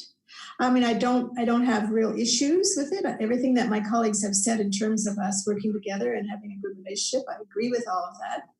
But I think that maybe there's merit in looking at it going forward after a year. So we have 3 of you interested in at least a 1 year, and then a couple of you have mentioned a more robust review that could be broadened to other municipalities or not, but be part of a review. So I'm more in, if this helps, I'm more in favor of the 2-year extension as staff have recommended it. I think with what we have on our plate right now, it will go by fairly quickly, and we will have an opportunity to do that. Director Costello, the feedback is that there is some interest to see, could this be a more robust agreement, and could it be broadened to other municipalities? Would 2 years give you enough time to perhaps go through a process to ask that question? Yes, I mean, the landscape could change dramatically, within 1 to 2 years within municipalities. But if I've got to read correctly, I kind of have 4 of you who are okay with the staff recommendation, and then 3 who would be okay with the 1 year. And then both groups looking for a more robust discussion or report after the time expires. That's what I had. That was my summary as well. Okay. So that if people want to talk, or do you want to vote here? Because not a vote, but we're just, if that's where we're at, we can move this forward into the meeting tonight, unless you want to. So we'll go with Mayor Panko. Just one comment. There's a 30-day termination clause. So, I mean, if it wasn't working out 18 months, 16 months down the road, we have an option. So I just want to make people know that too. Yes, there is. Thank you. And so because I opened it up to you, I saw Councillor Brennan and Councillor Dwyer's hand and Councillor McGuire. So we'll go back around one more time. Councillor Brennan, please. Staff recommendation. Thank you. Okay. Councillor Dwyer. Thanks. Sorry, I'd just like to formalize a motion coming forward either at CoW, and I'd look to Carrie to confirm whether or not you want it just as part of this motion to recommend looking at the service provided and whether or not expansion, if there is opportunity for expansion. If we put a motion forward, can we do it as a combined one with the shared service agreement, or is that being brought forward by bylaw? It's being brought forward by bylaw, Councillor Dwyer, but certainly we'll ensure that Deputy Clerk Bennett has indicated that we're looking for a more robust discussion and report at the expiration of the contract. Okay, perfect. Thank you. Councillor McGuire. Thank you, Mr. Chair. With all respect to my colleagues, I'm going to stay with my previous position. I don't think it's about working together or working against Montague, but when we don't have the data or the reporting to know how things are going in Smith Falls, I think we need to look at Smith Falls first for this kind of stuff. I think that 2 years is a long time. It doesn't, kind of puts it off, and it puts off the opportunity to review that Councillor Dwyer was talking about. And I'm just not confident that this is ideal for the planning department. I think in a position, a planner is a high-paid professional. It's one of those jobs where you have to work until the job gets done. There's a lot of after hours, meetings, all of that kind of stuff. And as much as it's outside the Falls hours, it's still in addition. And like Councillor Alfred, I share the workload concerns. So that's where I stand. Thank you. Okay, thank you. Now, Councillor Lee, if you wanted to, if you have any opinion on this, you're welcome to jump in. If not, I'll wrap it up. Is there any thoughts you want to share with us? I think I would just mostly be repeating what everyone else here has said, so feel free to wrap it up. It's like I have a lot of the same comments, so. Okay, you can jump anytime you like, though, please. I just would wrap up my comments. I think there's more in favor of moving ahead with staff recommendation tonight, but we're looking at a motion that would be brought forward to have a more robust review as that period wraps up.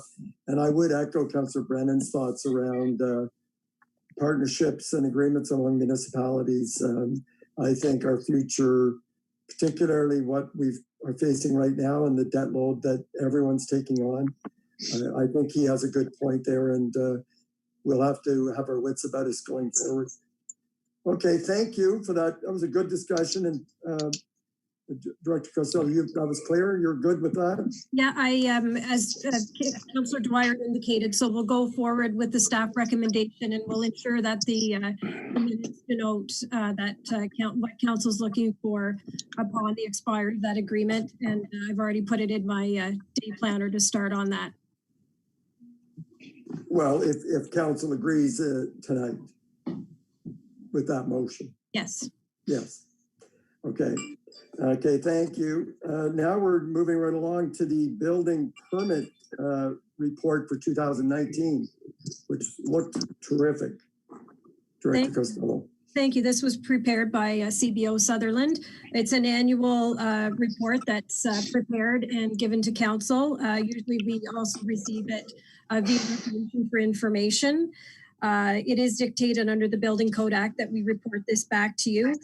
So the projects are denoted in the report. Some of the major projects for 2019, obviously 1 Hershey Drive, 80 Lawrence Street, 275 Brockville, Parkview Homes as well. So that's all denoted in the report that council has.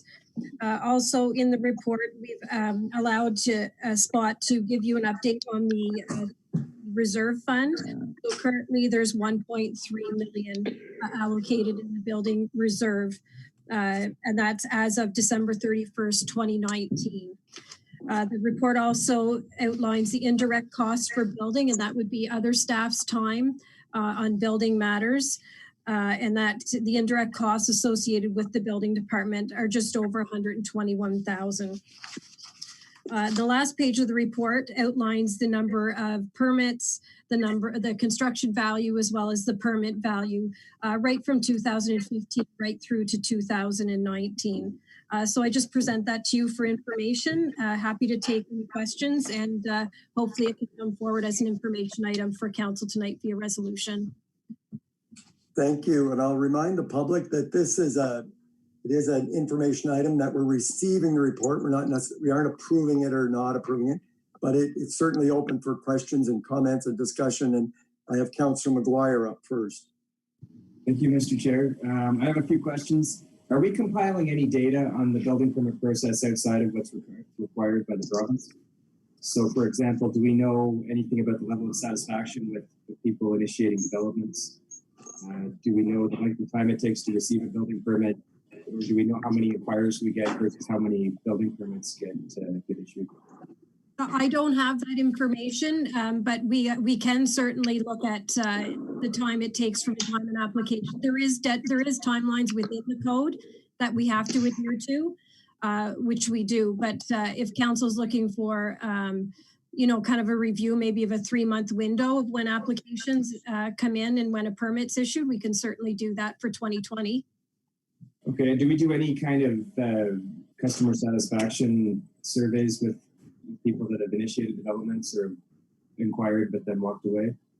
No, we haven't. Not normally, but sometimes I have the opportunity, or CAO Morris or Mayor Panko, or even Jen Miller has the opportunity to speak to people, but we don't do a survey per se. Okay, I'd be really interested in getting that information with this annual report, but I'm also interested to hear if maybe I'm the only one. So thank you for. No, thank you for the comments. I'll make sure that the 2020 report has that information. So up next, I have Councillor Alford and then Councillor Dwyer. Just a couple of things. I think this report highlights the work of the CBO and the planning department this past year, and you cannot understate what the volume was there. It also speaks really highly for the confidence developers and builders and homeowners and business owners have in Smiths Falls, and I think all of us would thank them for that. And we'll be back open for business as soon as this mess is out of the way. And I did want to follow up on what Councilor McGuire said. KPIs and having a more customer-focused feedback, I think, would be really useful to us, knowing how we could change processes, or what if you get a debrief from somebody who's walking away from a building. I think that's all really good information to expand and enhance our customer service. And these indeed are our customers. So I would be very interested in seeing that information as well. Thank you. Councillor Dwyer. Hi, thanks. Yeah. Carrie, do we have an idea of what our outstanding liability is on total open permits, i.e. permits that were open in prior years but not closed? That's a great question. I don't have that information at hand, Councillor Dwyer, but I know that that's something that both CBO Sutherland and the admin assistant have been working on for the past couple of years to close files. Let me get that information and I'll send it to everybody. Okay, that would be helpful. The other question I have pertains to non-compliance issues for building without a permit. Do we have any idea how many files within the last year have been associated with work without a permit? I don't have that information. I mean, if they don't have a permit, it's hard for us to know. But I would be happy to follow up with CBO Sutherland to get his comments on that. Yeah, no, we should have a way of tracking that, because he'd be issuing notices of work without a permit, or alternatively, you'd be getting complaints through property standards for work without a permit. So if we could track down that information as well to see what it's been doing as a trend the last couple of years, that would be helpful. Otherwise, I mean, the report's great. It's the annual building report. You know, our numbers are stabilizing around 20 new builds a year, which is great. I would anticipate that the industrial build and renovation will drop off in the next couple of years. So, I mean, anything we can do to try and stabilize residential growth would be helpful. It's nice to see that we've doubled our numbers in the last 3 years, but I don't think that's the type of exponential growth that we're going to continue to see over the next 4 or 5 years. So, I mean, anything to kind of stabilize would be encouraging. Okay. Any other comments? Seeing none. Thank you very much, Director Costello. Back for the 2020 report. Thank you. So we're moving on to the overview update on reserve balances. Treasurer Cozile. Thank you, Mr. Chair. So this report is to provide council with an overview of the 2019 year-end balances for various reserve accounts. As you may recall, council approved a reserve management policy in 2016. And one of the guiding principles was within the policy was that the treasurer would provide an update to council on an annual basis. Attached to your report were 3 continuity schedules. Appendix A was for the obligatory reserve funds and trust reserve funds. Appendix B are the discretionary and government funded reserves. Appendix C are various non-interest bearing reserve accounts. If I could just expand upon Appendix B. In there is the 2020 commitment for each of the capital reserves, the 2020 projected year-end balances as per our long-term financial plan, as well as where we project they will be and the variance between the two. So we are trending even better off than what the long-term plan calls for, and partly that's because of the surpluses we've had over the last few years. And the other thing I wanted to bring to your attention were the maximum target balance for each of the rate stabilization reserves. For the tax supported, we actually are the balance further than what the target balance is per the reserve. So to the extent of about 137,000, and council's or staff's recommendation with council's approval is we'll transfer that to the capital reserve. So I'll stop there, and if you had any questions regarding any of the information on the report, I'd be happy to answer. I got going Councillor McGuire, then Dwyer, then Alfred. Thanks, Janet. I'm having a hard time understanding, and I was hoping to get some clarification on the waste-supported discretionary reserves, wastewater supported discretionary reserves, and how those numbers come together. Just kind of where they come from and why they're. I'm sorry, I couldn't hear you, Councillor McGuire. Sorry, the waste-supported discretionary reserves and the wastewater supported discretionary reserves in the page 3 of the report. Could we get more information on where those numbers come from? And I'm sorry, if someone else could clarify, I'm having trouble hearing them. So it's the numbers on the wastewater and where the numbers actually come from, and what page you're referring to, Councillor? Page 3, isn't it? Page 3 Yeah, in page reference 3. to the wastewater. The discrepancies there. Where do you get the numbers for that report? For that comment? No discrepancies, just I don't understand it. I'm looking for more explanation, sorry. So are you referring to the year-end transfers to the various reserves? Because that depended on whether it was a deficit or a surplus. So that would have been part of my December budget monitoring report. Okay, so for the surplus of 40,000, that's, we get more information on that? That would have been Okay. Please go ahead. Please go ahead, Director Kazil, sorry. So that would have been part of the December budget monitoring report you would have received a couple of weeks ago. And on that, variance would have shown you what, for the most part, for the waste, so you're asking about the wastewater or the water? Both, but right now we're saying wastewater with the surplus? The wastewater was in a surplus. Part of that was to do with, I don't have the report in front of me, but as I say, it was 2 weeks ago, was a surplus in wages. And the deficit in the water side was to do with revenue and chemical cost. I think were the majority of why we were in a deficit position for the water supported. Okay, so our reserves for the water supported are underfunded by $235,000, and our wastewater supported reserves are surplus of $40,000. So the water supported was a deficit. So we had to transfer from reserves, and the wastewater was in a surplus. So we transferred the surplus into the reserve. Okay, thank you. Yep. Okay. Thank you, Councillor McGuire. Now we're going to move to Councillor Dwyer, please. Oh, I don't know if I want to follow that one.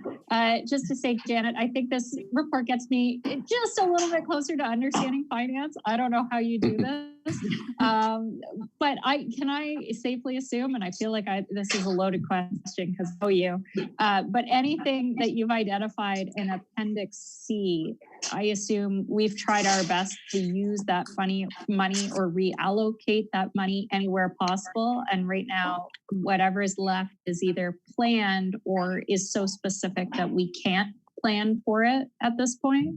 So Appendix C are indeed discretionary. So council does. In the column third from the left, I do have sort of committed and what's discretionary. Some were like funding for the CDC. So in all fairness, that should remain with the CDC. But I have put some notes in there as well if we've made a commitment on the 2020 budget. So if you had a specific question, okay, one of them.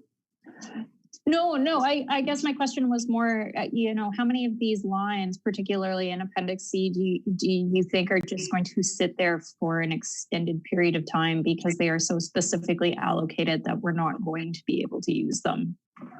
Well, I did bring forward some of those that we could have potentially used when we did the 2020 budget deliberation. And it was at that time, there was no comfort level within the council to use them for other purposes, but certainly we can have those discussions when we go forward for future budget deliberations. Okay. Thank you. Councillor Alfred? This is perhaps more for the CAO with regard to the obligatory reserve fund, specifically the perpetual care reserve. because I know we have had, and CO and possibly the mayor had some discussions at the provincial level, because we don't have any flexibility with regard to investing this money, and it's just sitting there. And I wondered if there were had there been any movement or answers from the province on if they're going to loosen their reins on that, on the Hillcrest Perpetual Care Trust.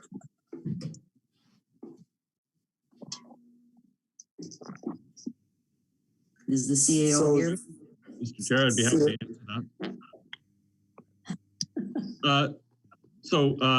Thank you for the question.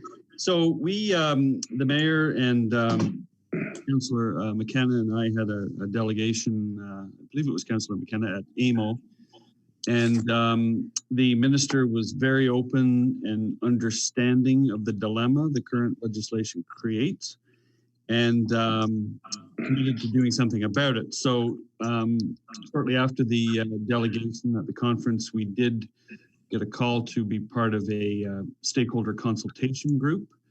So we participated in one meeting and provided our opinions on how the legislation could be changed. And that's as far as it went.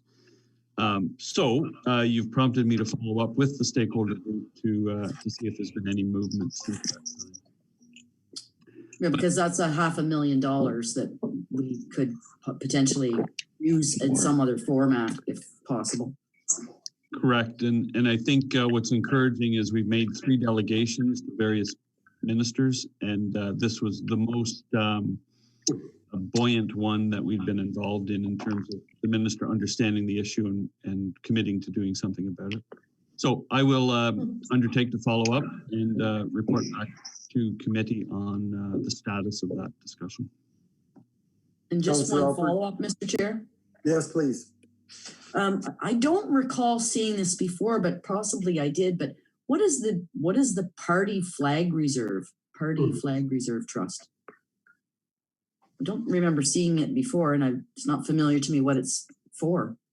Yes, it has been there. I didn't look to see how long it's been, since 1992. So it was an investment, but basically we can only use perpetual funds, so we can only use the interest to purchase flags. Oh, okay. Flags for the town, or just, okay. Thank you. Nothing else, and we've received this report and we appreciate, yes, Treasurer Pazil, please go ahead. So if I could just, you're fine, if council's fine with me transferring, now that we've got the target balance at the rate stabilization to the entire, the difference between, to the capital reserve? Instead of, unless you wanted me to leave it in the rate stabilization? Mayor Panko, was that the comment you wanted to make? No, but on that, there's probably, Janet, you can correct me, it doesn't make it one way or the other from a interest standpoint. And I'm just wondering, considering the situation we're currently in, with some degree of uncertainty with base tax revenue that may win, does it make sense to leave it where it is for the time being and take a look at maybe moving it at the end of the year based on the status at that point?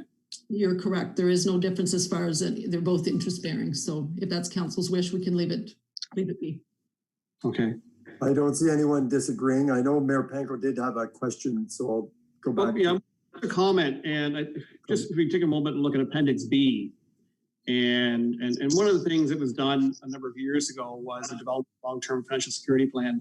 And when we look at where we needed to be at the end of 2019 to where we need to be at the end of 2020 and where we're at, I just want to commend staff on doing a great job of steering and encouraging and coaching council to ensure that we don't lose sight of where we need to be and to ensure we have proper reserves for the future. And it's a matter of saving for that rainy day. And I mean, the rainy day is here today, unfortunately, in many ways. So our financial health is good, and we're fortunate to be, in many cases, sort of ahead of where we need to be and a good financial footing as we move through probably the most challenging financial time that this council will face.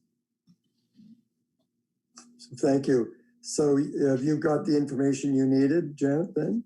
And we've received the information. Everybody's had a chance to ask their questions. So we'll move right along and don't go very far. From solid information to a little bit of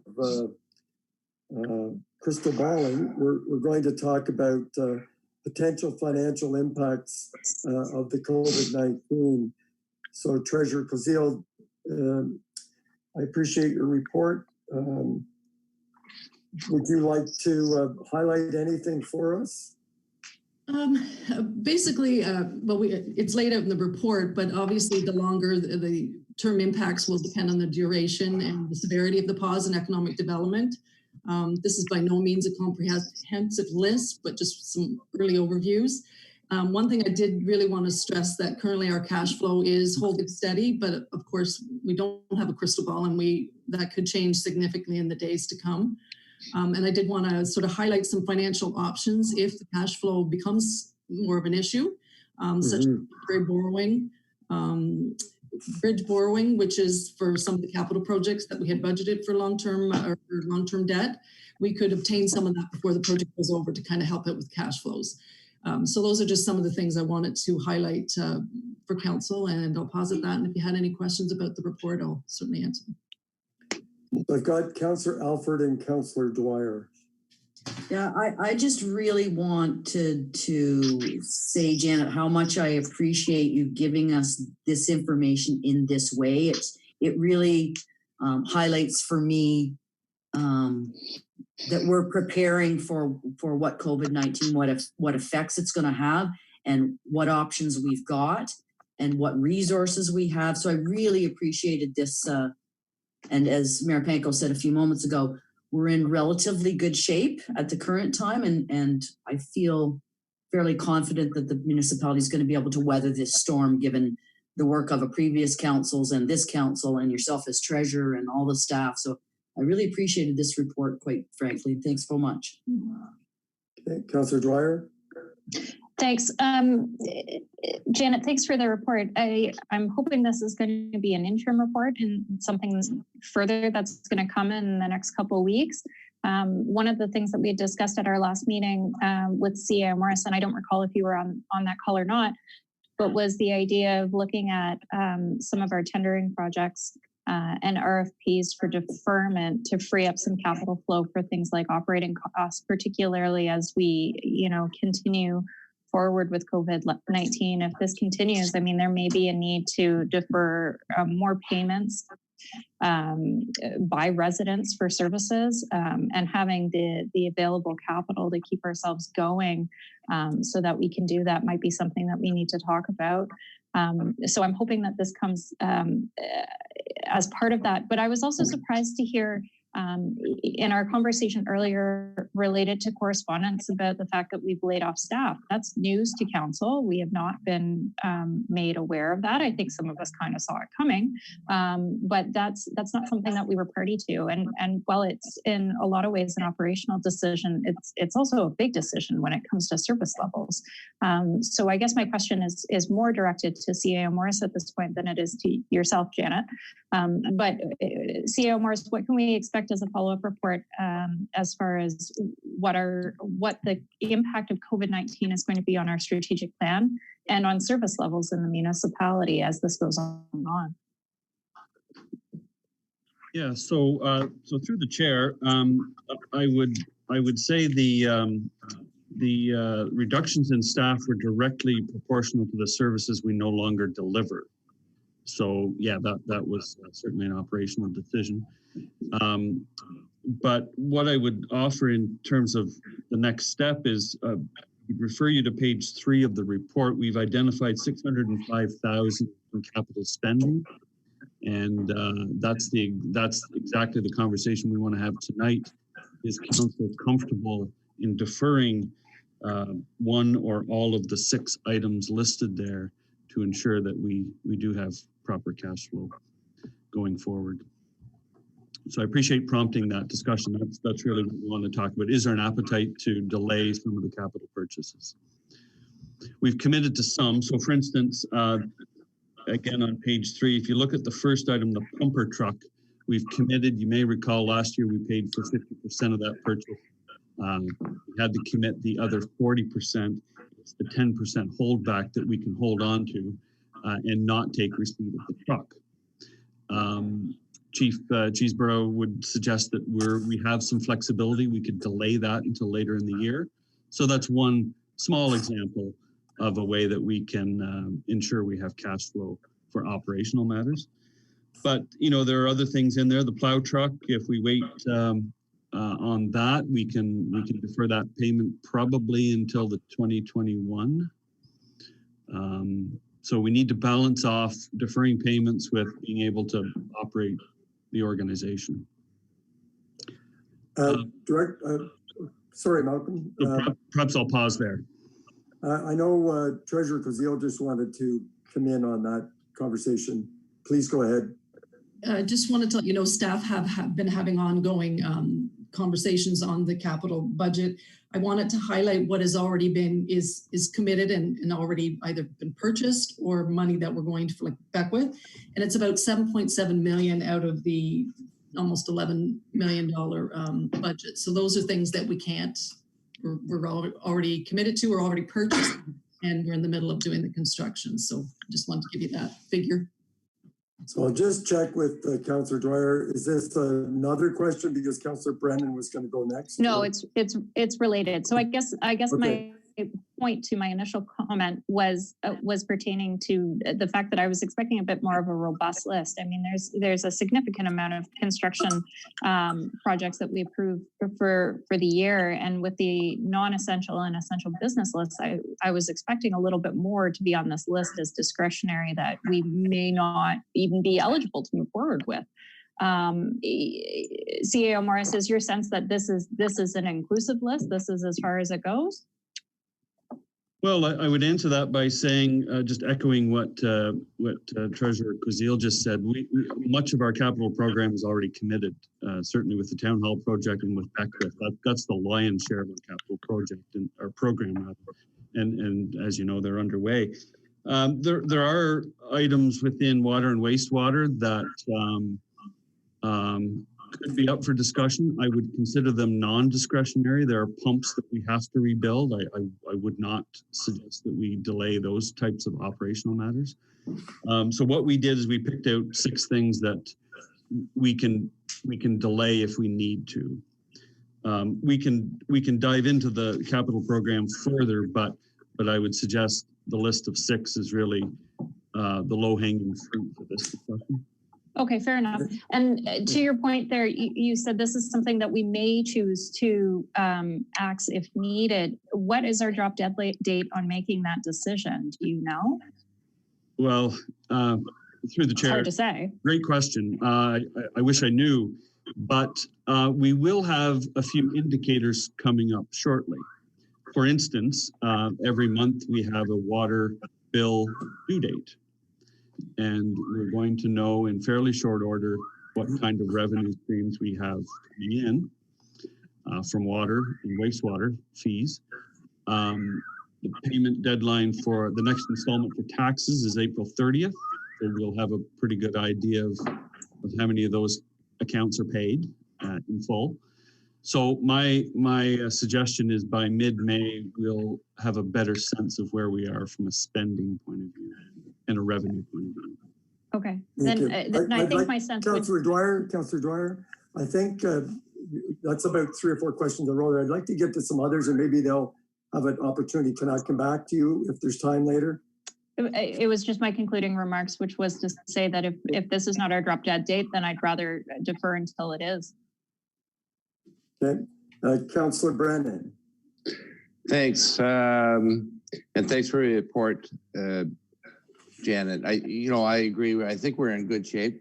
I think that the list of the potential deferrals is something we should look at. I think that if we're looking at, I think we need to provide some relief on our part to the taxpayer. So I know that we've deferred the penalties on property taxes. if we could look at something on the water side, it would be helpful.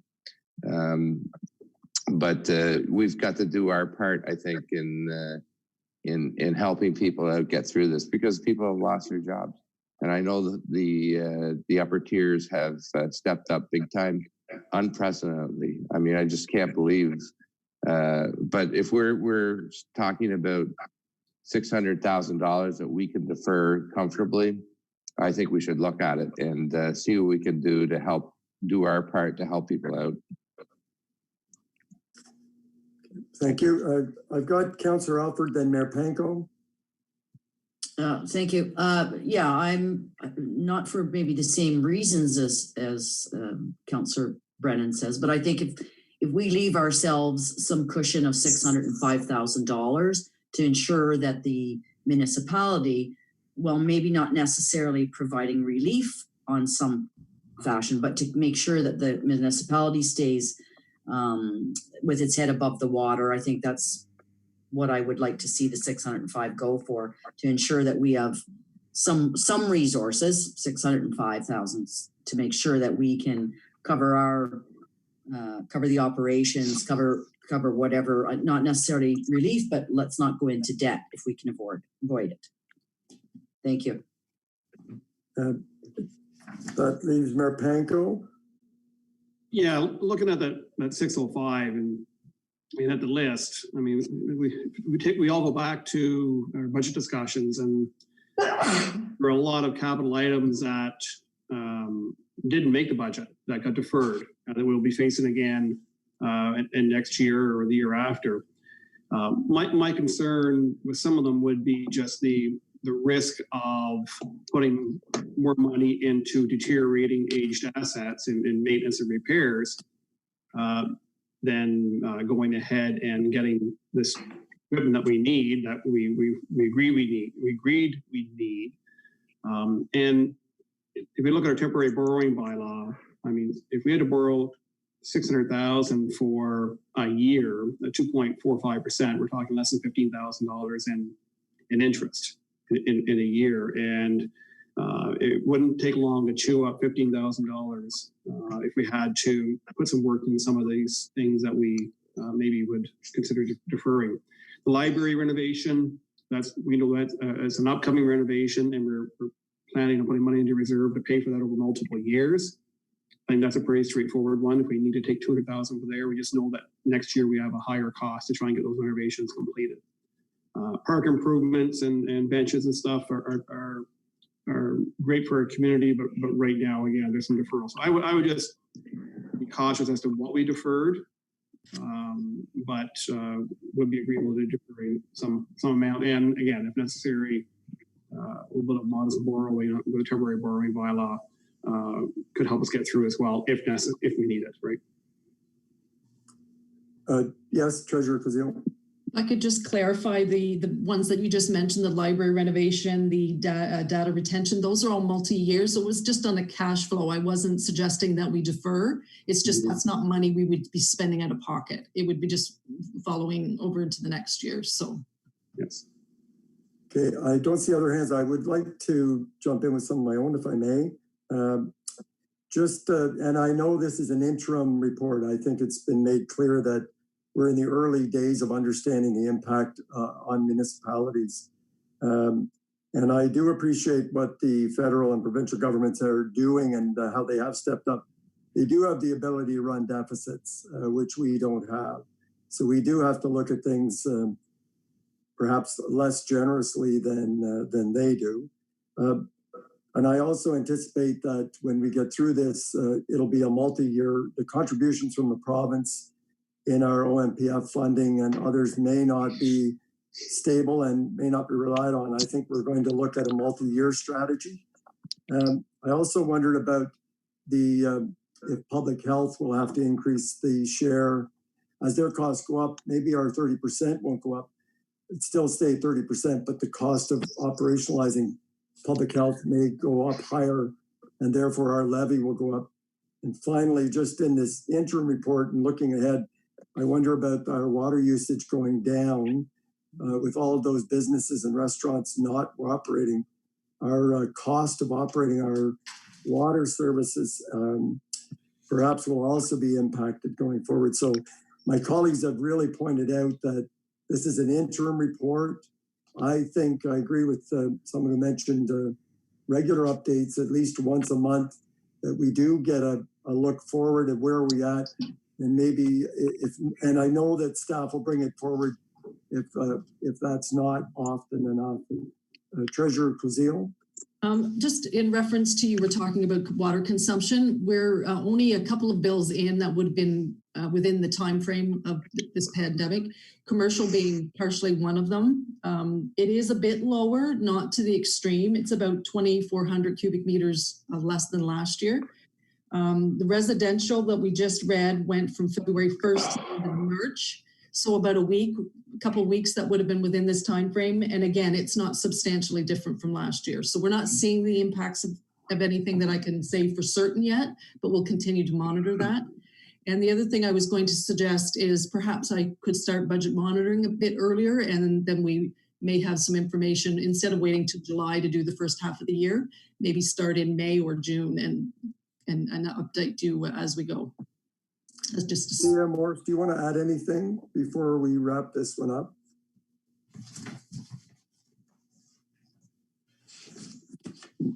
CA Morris, if you don't. Sorry, Mr. Chair. Yeah, so I think in a month's time we'll have a more concrete recommendations for you. There are a lot of moving parts here, and for instance, we've been talking about summer staffing and how practical it is to move ahead with that. We have been reviewing applications. We haven't made any offers because we need more clarity on, will we have work sites for those people? Will we have work for them, and so on. The fact of the matter is that this pandemic will end. Our challenge is to understand when. And all we can do at this point is measure our financial health based on what we know. And so we'll continue to do that. But I think, what we took from this conversation is if we can, as a first course of action, delay capital spending on these 6 items, not defer them, but delay them so we're not dispensing that cash to get us through the next couple of months. I think that's a solid start. And then, as we move forward, we'll keep you up to date on kind of the next level of measures that we need to take. And that may be things like a hiring freeze, a complete hiring freeze, and not bringing in staff, redeploying staff, those kinds of things. Those are the discussions we've been having right now. So today was just about sharing with you kind of the first wave of activity, and there will be several more to follow. So thank you. Yeah, thank you. No, and I hear from my colleagues there is interest, I think, on a monthly basis, and as need be from you to keep us on top of this. We appreciate the effort, and I agree. Let's work with the facts as we can get them. We're almost there, folks. Hang in there. We're going to move on to purchase of eScribe meeting management software. Director Costello, I think, has that for us. Thank you. I'll try to keep this brief. Looking for council to authorize execution of an agreement with eScribe for the purchase of the meeting management platform for a 3-year term. Some of you are probably familiar with eScribe. The name's been in numerous AMO updates we've received. We have partnered with eScribe, which is one of the reasons that the recommendation is coming from staff. So as council's aware, there was $25,000 budgeted and approved in the 2020 budget. Currently, we do a manual process for meeting agendas, minutes, distribution, report processing. This software package would eliminate all that manual process and eliminate a lot of duplication of work and staff resources in doing so. The report does go into outline different parts of the program. Staff are recommending that we go with the Webcasting Plus, which would give us the meeting management platform, as well as the live stream option, and as well as webcasting. which is currently what we're doing using the Zoom platform. So right now, as you know, we're paying your TV $500 a meeting to live stream our meetings. We averaged out 3 meetings a month, so we'd be looking at about $18,000 that we've been paying to CoW. The software package that we're looking at is an estimated cost of $24,000 to purchase, and that includes taxes as well as training. In the report, you can also see that there's unlimited users allocated to this program, which means that this platform could be used by all of our boards and committees as well, which would eliminate a lot of staff prep time as well for those.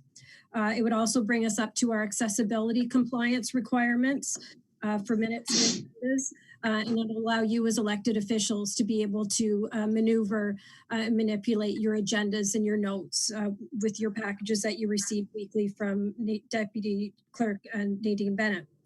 By the time the meeting's done, minutes will already be 90% complete, so we'll be able to get those out in a more timely fashion as well. So for all of those reasons, we're looking for council to authorize execution of an agreement with eScribe. Have had consultation with many of my fellow clerks within the county, some who use this platform. Carter Place most recently went to an RFP process and only received the one bid from eScribe, and are quite happy with it to date. So happy to take any questions council may have. Councillor McGuire and then Councillor Brennan. Thank you, Mr. Chair.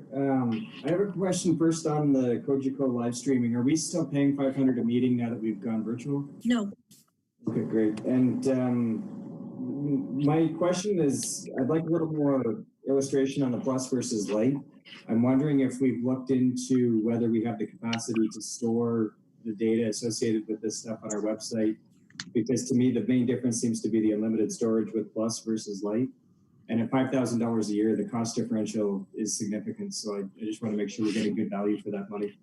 Thank you. That's a great question. So the webcasting light feature gives us the option, say in the agenda, if you want to listen to a point in the meeting, say you just wanted to listen to this discussion, you could go to that point in the published agenda and click on this item and be taken right to that portion that was recorded in the live stream in the Webcasting Plus.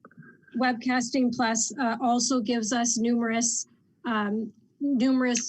views for when council's doing the live stream feed, where Webcasting Lite would be one stationary camera. The Webcasting Plus also gives us the ability, when we go into closed session, to simply pause the meeting, and in that case, we could post the agenda, our logo, whatever the case may be. Whereas with Webcasting Lite, we would have to basically stop the meeting and we wouldn't be able to restart it. So there is some benefits to the Webcasting Plus that the Webcasting Lite simply doesn't have. Great, thank you. You're welcome. Councillor Brennan. Thank you. I'm a huge supporter of this. And Carrie, my question, I talked to you about, I was on the City of Welland's website. Do they use the same subscriber? I'm not sure if Welland does, Councillor Brennan. I'd be happy to check that out. Well, I had watched that one, and basically you could go on our webpage, click on a CoW agenda, and click on whatever item that you're interested in, and you'll get that discussion that'll be stored on the website. Yes, and that's exactly, it probably is, because that's what the Webcasting Plus feature will. Huge. Yeah, I think it's huge. It's a huge transparency item. And I think that not only that, but it's going to save you guys time and effort, and you could put your efforts into more useful things than just typing out minutes all the time. So, you know, we could go back to our meetings and say, you could say to yourself, well, what did I say at that? Well, you could just click on it and you can have yourself saying whatever you said. So I think it's a huge advantage to us. And I think we're going to be leaders and just do it for sure. Okay, Councillor Allen. Yeah, I agree with Councillor Brennan. I think it sounds good. And I think Webcasting Plus sounds better. than might, for the reasons that Carrie said. But I think this is something that will really help us to communicate with our public and have it interactive. And once I learn it, but it sounds like it would be very, very useful. There is training, Councillor Allen. Yeah, I'll need it. You got lots of time. Yes. I see at least one applause. Are there any other questions? I just had a question. I'm supportive of this as well, but I did wonder about the implementation. It has so many features. How many? What's the staff experts that are going to be? Are we going to be able to use it to its full capacity? Are we going to have enough people trained? So it's not the IT department, it's a broad range. That's really critical to maximizing its use. It will be mostly Deputy Clerk Bennett and myself who are trained on the platform, as well as obviously all the directors who submit reports will have that feature that they'll have to navigate through and be trained on. And there'll be training for you as well. You can know how you can manipulate and use your agendas to the utmost capacity.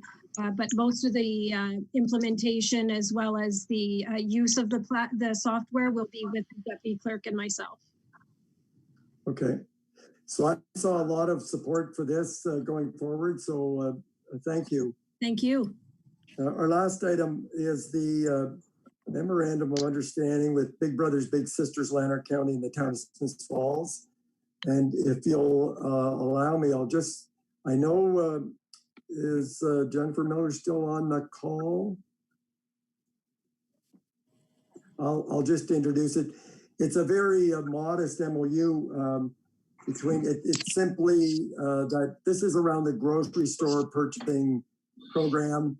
The Big Brothers Big Sisters are doing the bulk of the work. They're managing all the volunteers and organizing all of the time slots. The town's contribution is to supply the space at the senior center and the 3 telephones and supporting it. And Jennifer Miller has also been the liaison with Big Brothers Big Sisters and myself. I'm not there as a town councillor. I was more brought in as a volunteer with 30 years health and social service experience, who was interested in food security and had been working with the organization. So I just offered to put my time in. So it's not necessarily a town council role. So we have a very modest 1.5-page MOU that says we'll use this space, but it's your program, and the town is supporting it, including by way of promoting the service through our website and press releases. And you'll know, I think by now, that the focus is to keep people at home whose immune system are compromised, or seniors who do not have anyone else to do this grocery shopping for them. So it's not for everybody, and it doesn't cover all the needs out there, but it's one more piece in the puzzle. So I'll be looking for Councillor Alford, and Councillor Brennan will jump in here, but I'll be looking for support if you agree tonight to giving some direction on going ahead and signing that MOU. Councillor Alford. I will definitely support the signing of the MOU. I do want to make sure that some of our co-counsel and the public out there knows that this was actually brought to fruition in great part by Mayor Panko, who was inspired by Jeff Mills of Carebridge, and both his contact with that and bringing that process here to Smith Falls. That was mostly at the mayor drove that car, and then involving Jennifer Miller was a wonderful staff resource to make the partnerships and connections with Big Brothers Big Sisters. And I think our chair is a little bit understating his role in all this too. So I, as a taxpayer, I as a councillor, very much appreciate that the town is cooperating in this. It would have never got this far without those 3 people, and they should be recognized for the work they did as counselors and as staff, but as dedicated volunteers too. So I appreciate what you, the three of you, and to a lesser extent, CAO Morris guiding them. I really do think that the public needs to know that, and I'm not sure if even some of our co-counsel know what role that you all played in this. Councillor Brennan? Yeah, I do know what role, and I congratulate everyone for doing it. And Mayor Panko had visited a virtual meeting of Rotary 2 weeks ago, and told us about this. So the Rotary Club as a service club is prepared to help out. We've discussed it, and whether it be providing gas cards for drivers or providing some assistance to people that can't afford. We're working with Rotary International because they have a COVID fund. So we're going to hopefully partner with them. They'll double our money. And so I look forward to talking to either Councillor McKenna or Jennifer about what we can do to help. But we're ready to step up. And I would think that the other service clubs would also do the same.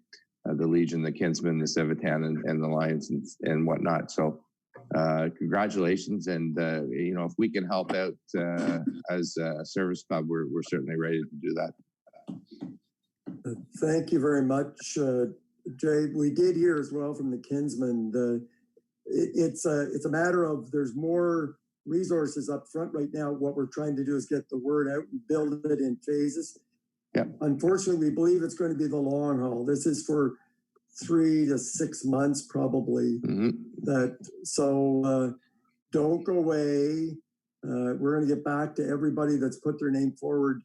Can't do everything all at once, but starting slow, getting the word out, building it, and definitely the Rotary would be critical. Yeah, Mr. Chair, I just let you know that we today, as of today, we have applied for a grant through Rotary International. The deadline was today.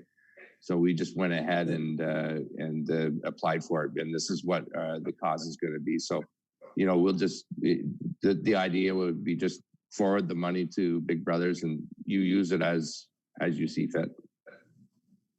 So stay tuned, because I know Mayor Panko has been working really well with the faith groups on the lunch bags as well. And there's a third leg of this that we're working on as well for those who can't afford it. And we're probably, Councillor Alford and I'll be bringing forward something in the next week, or actually, I think there's a press release going out. Again, that doesn't really involve the town. This is, all we did was bring some partners together. The community is absolutely amazing. Everybody wants to help. No one has said no to us on anything, including this memorandum of understanding. So that's really my goal, is to get that to council tonight and get it signed off. So with that, Jackie, get the phone. I would just, before we're going to adjourn here, but I do want to say I can't remember. I want to thank you all for all of you have read your reports. You brought really intelligent conversation and good questions forward tonight. Very thoughtful comments. So we may have to stick with this kind of format. It's everybody is just so much smarter. I'm just so impressed with you all. Thank you. Motion to adjourn. Do we do a motion to adjourn, or we just adjourn? Motion moved by Councillor Dwyer, second by Councillor Brennan. All in favor? Carried. Thank you. Are we taking 2 minutes, Mayor Panko, before? 3 or 3 minutes? 3 or 4 minutes. Okay. So don't shut your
back.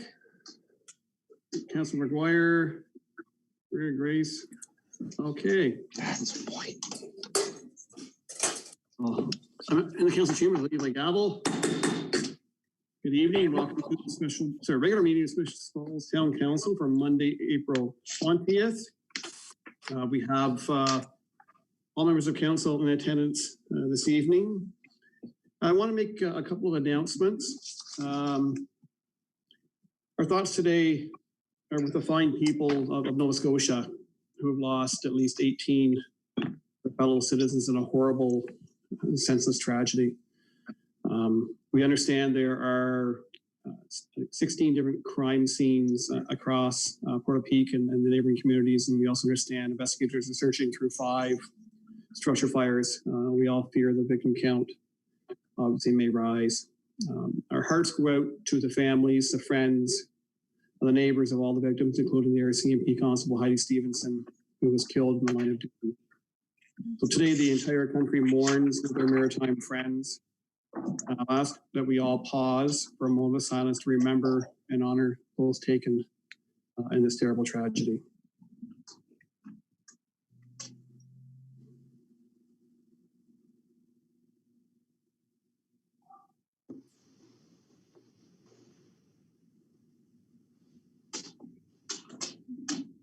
Thank you. I also want to take a moment to thank the people of Smith Falls and our broader community for really respecting the direction of our medical officer of health and the province and everyone doing their part to flatten the curve on COVID-19. We get regular updates from Bylaw and police regarding complaints and people who are not complying, and very, very minimal.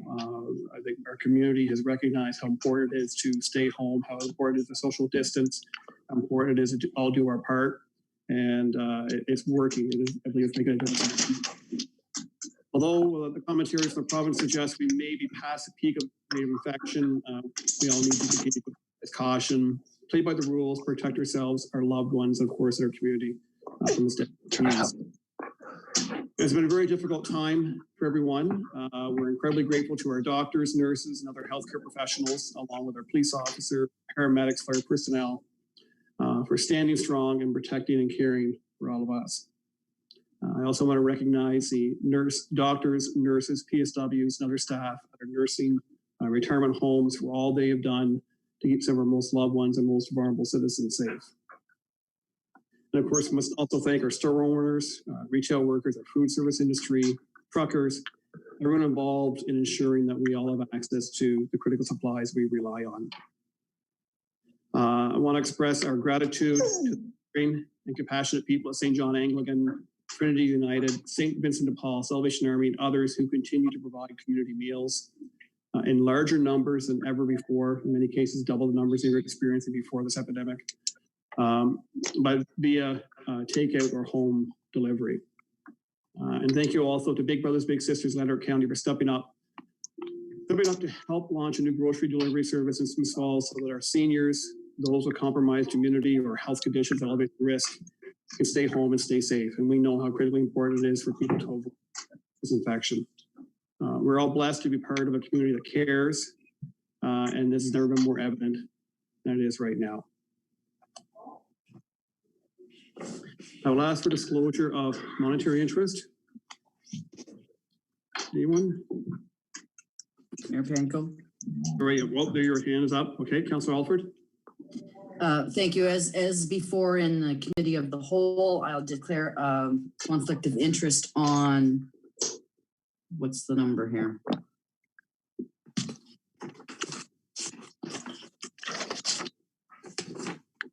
$7.3. Yes, on 7.3. Okay, duly noted. Thank you. We have no delegations this evening. We have no adoption of minutes. Reports. Let me look across my screen here. I will start with Councillor McKenna, please.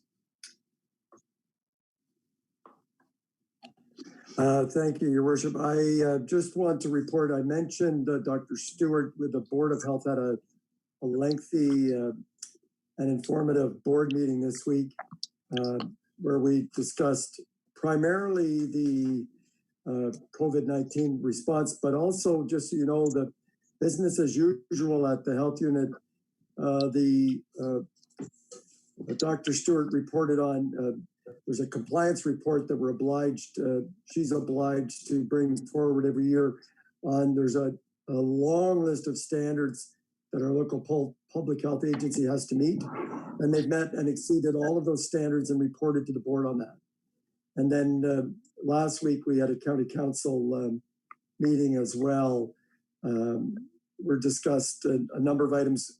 Now it was teleconference because it's such a large number of people, but it was a very productive meeting, but I found it not as fulsome without seeing the faces of my colleagues.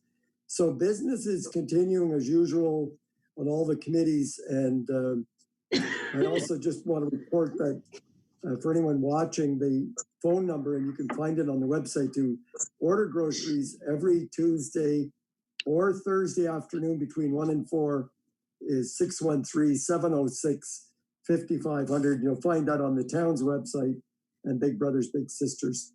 And all you need is a credit card, and we'll do it all for you. Thank you. Thank you, Councilor McKenna. Councilor McGuire? Nothing tonight, thanks. Thank you. Councilor Dwyer? No? Moving across, Councilor Brennan? I have nothing. I do have an announcement at the end, though. Okay, remind me if I miss it. I will. Thank you. Councilor Allen? Yes, I do have a couple tonight, Your Worship. The Railway Museum of Eastern Ontario, their report that all maintenance that requires outlay of cash has been suspended by the board.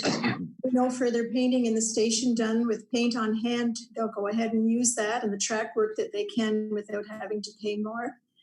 The board has adopted a wait and see policy to events, hoping that some limited events can take place later in the season to help finance the fixed costs over the 2021 winter. They've been approved for 2 Young Canada Works grants so far. And this year, Prime Minister Trudeau has promised that 100%, that will be paid 100%. But these first 2 that we've hired will only be at the standard 75%, but they're willing to start.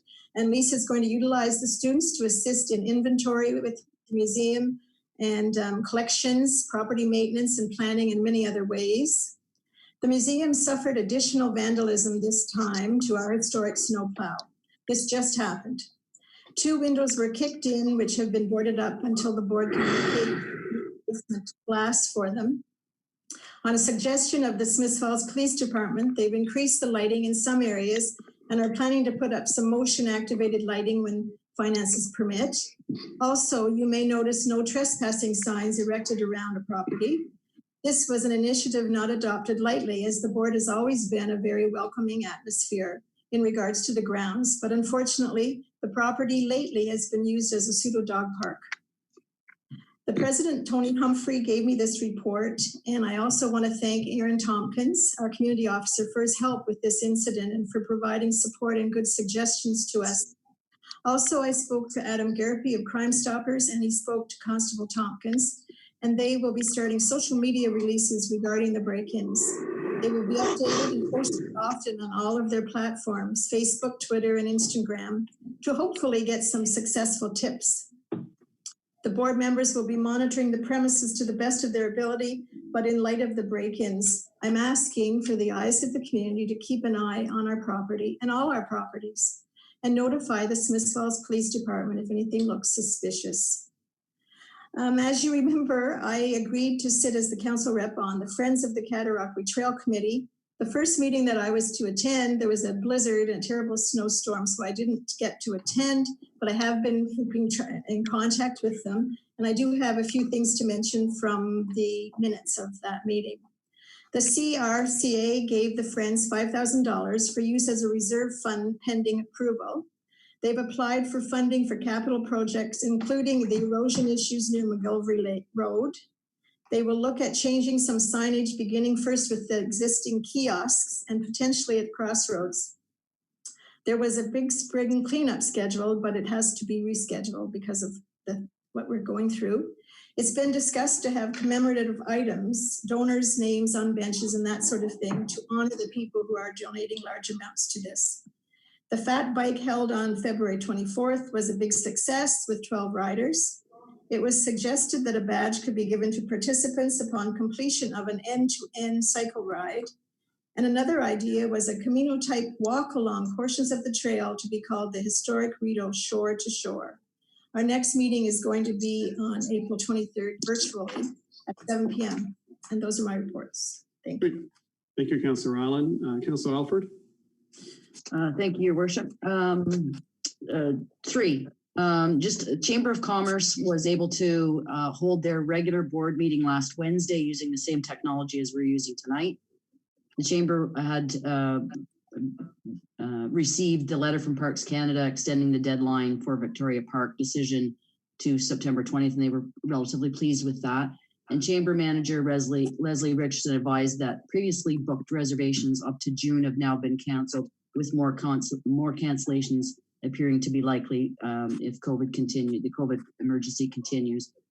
The Chamber, as earlier at the Committee of the Whole, Jennifer Miller mentioned, the Chamber is continuing to use social media to provide information to their membership on federal and provincial funding opportunities for businesses. And Leslie also advised that she's considering opportunities for providing support to the business community in this new reality, and for Chamber members to find ways to continue networking and supporting each other. With regard to the DBA, they also resumed their board meetings last Wednesday, and they are making plans to add online sales for their DBA dollars, so that their members can give shoppers the ability to further support downtown business. The DBA, like the Chamber, is utilizing social media to get information to its members on funding opportunities from the federal and provincial levels. Coordinator Gail Girardeau presented her final report on the Digital Main Street program that ran from July 2019 and ended on March 1st. This grant program was aimed at assisting downtown businesses to increase or enhance their online presence, and successful applicants received a grant of $2,500 for hardware, software, etc. The Smiths Falls DBA was granted $10,000 to administer the grant program by assisting applicants to identify their needs and to assist them in the application process, which entailed sometimes meetings with applicants, attending webinars, and supporting applicants through the assessment process, and then to help them craft their applications. 104 businesses were met with, resulting in 38 initial assessments being undertaken and 17 grant applications submitted. 16 of those resulted in successful applications and have or will receive the $2,500 grant. Gail deserves a great deal of credit for making this one of the most successful digital Main Street programs in the province. It should also be noted that the timeliness of this program, in light of the COVID emergency, paved the way for some of those businesses to be better prepared to move their entire business online. And lastly, the Airport Commission, well, there hasn't been a need for a meeting of the Airport Commission since February. The Smiths Falls Flying Club, who manage the airport, have held teleconference meetings and have provided updates on the status of operations of that facility. The Welcome Centers, of course, closed, and all flight training and aircraft rentals were ended. The airport management team remains on call by request, and an inspection of the property is conducted daily. Those are my reports, Your Worship. Great, thank you very much. We have a number of bylaws this evening. Our first one is with Councillor Alford. Yes, moved by myself, seconded by Councillor Brennan, that a bylaw to lift part lot control respecting the lands described as blocks 7, 8, and 9 of Registered Plan 27M-83 be received and read a first time and taken as read a second time. Thank you. It's moved by Councillor Alford, seconded by Councillor Brennan, that a bylaw to lift part lot control respecting the lands described as blocks 7, 8, and 9 of Registered Plan 27M-83 be received or read a first time and taken as read a second time. As for a show of hands, all in favor? That's carried. Discussion, Councillor Alford? Yes, Your Worship. As we heard from Senior Planner Granke at Committee of the Whole, this is the repealing this bylaw and having a new bylaw will help further the work of Parkview and allow the owners to take possession of residences that are already underway. It's not without its, it was done in consultation with the town's legal people and with Parkview legal people.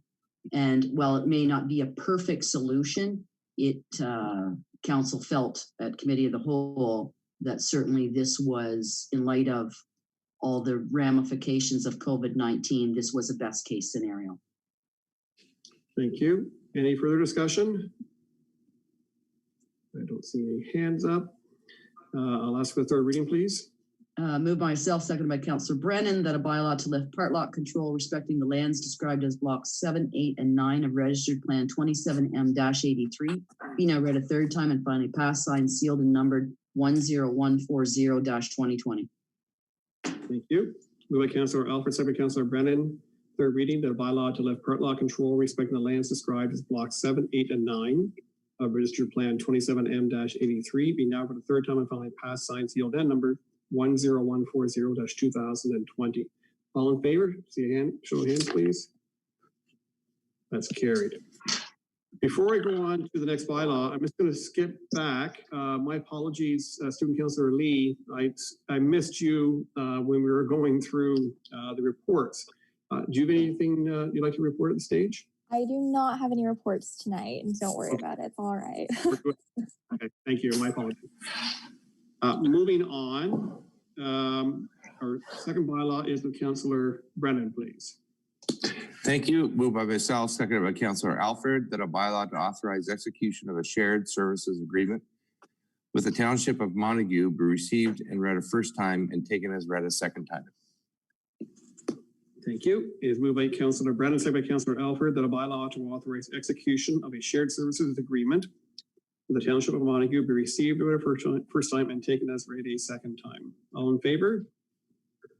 That's carried. Discussion, Councillor Brennan? Yeah, we just discussed this, and we've had this arrangement with Montague for the last year. This will extend it for 2 more years, and it's a limited amount of time for our planner, who will provide planning services to Montague, with the caveat, if there's any conflict, he'll be our planner and they'll have to outsource the planning matter. But it just makes sense to participate and cooperate with our neighbors. I think we'll be doing a lot more of it in the future. Thank you. Any further discussion? I'll ask for the third reading, please. Moved by myself, seconded by Councillor Alfred, that a bylaw to authorize execution of a shared services agreement with the Township of Montague be now read a third time and finally passed, signed, sealed, and numbered 10141-2020. Thank you. It's moved by Councillor Brennan, seconded by Councillor Alfred, that a bylaw to authorize execution of a shared services agreement with the Township of Montague be now read a third time and finally passed, signed, sealed, and numbered 10141-2020. All in favor? Carried. Any opposed? Thank you. It's carried. Councillor Dwyer, you're up next, please. Mayor Panko. I just want to note that the minutes will show that it's 7-0 unless, did you want to record a vote, Councillor McGuire? No, that's okay. Thanks. Okay. Sorry about that. Thank you. Councillor Dwyer. Thank you. Moved by myself, seconded by Councillor Brennan. Yes, I see a nodding head. Thank you. That a bylaw to authorize execution of an agreement with eScribe Software Limited for the purchase and provision of a meeting management platform be received and read a first time and taken and read a second time. Thank you. It is moved by Councillor Dwyer, second by Councillor Brennan. The bylaw to authorize execution of an agreement with an eScribe Software Limited for the purchase and provision of a meeting management platform be received over the first time and taken as read a second time. All in favor? That's carried. Discussion, Councillor Dwyer? Thank you. So this software package will allow the municipality to move to a fully integrated and interactive web-based platform to share our meeting agendas, reports, as well as our live feed, similarly to how we're broadcasting now. This is an exciting development. we did opt to go with the Webcasting Plus package, which gives us a little bit more robust of a technology package than the light package. We are paying more for it, but we feel that it's worthwhile.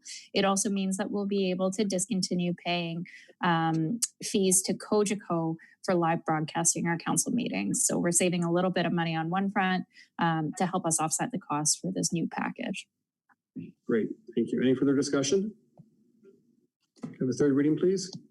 Thank you. Moved by myself, seconded by Councillor Brennan, that a bylaw to authorize execution of an agreement with eScribe Software Limited for the purchase and provision of a meeting management platform be now read a third time and finally passed, signed, sealed, and numbered 10142-2020. Thank you. Moved by Councillor Dwyer, second by Councillor Brennan, that a bylaw to authorize execution of an agreement with eScribe Software Limited for the purchase and provision of a meeting management platform. We now read a third time and finally passed, signed, sealed, and numbered 10142-2020. All in favor? It's carried. And Councillor McKenna, you have the final bylaw. Yes, Your Worship, moved by myself and seconded by Councillor Alford, that a bylaw to authorize execution of a memorandum of understanding with Big Brothers Big Sisters of Lanark County respecting a local emergency grocery delivery program during the COVID-19 state of emergency be received and read a first time and taken as read a second time. Thank you. Moved by Councillor McKenna, second by Councillor Alford, that a bylaw to authorize execution of a memorandum of understanding with Big Brothers Big Sisters of Lanark County respecting a local emergency grocery delivery program during the COVID-19 state of emergency be received and read a first time and taken as read a second time. All in favor? It's carried. Discussion? Councillor McKenna? Yes, Your Worship, with leadership from the CareBridge service and the Big Brothers Big Sisters, the town was able to work out an arrangement about pulling together volunteers to do taking orders over the phone for people who should not be going out during the COVID crisis or who cannot go out, and buying those groceries, taking the orders, and then delivering them to their home in a safe manner. The town's contribution is very modest. We're able to use one of the facilities, and we got some photocopying. The bulk of it is being carried by Big Brothers Big Sisters, and we're excited about service clubs like the Rotary and Kinsman coming on board to help. Wonderful. Any further discussion?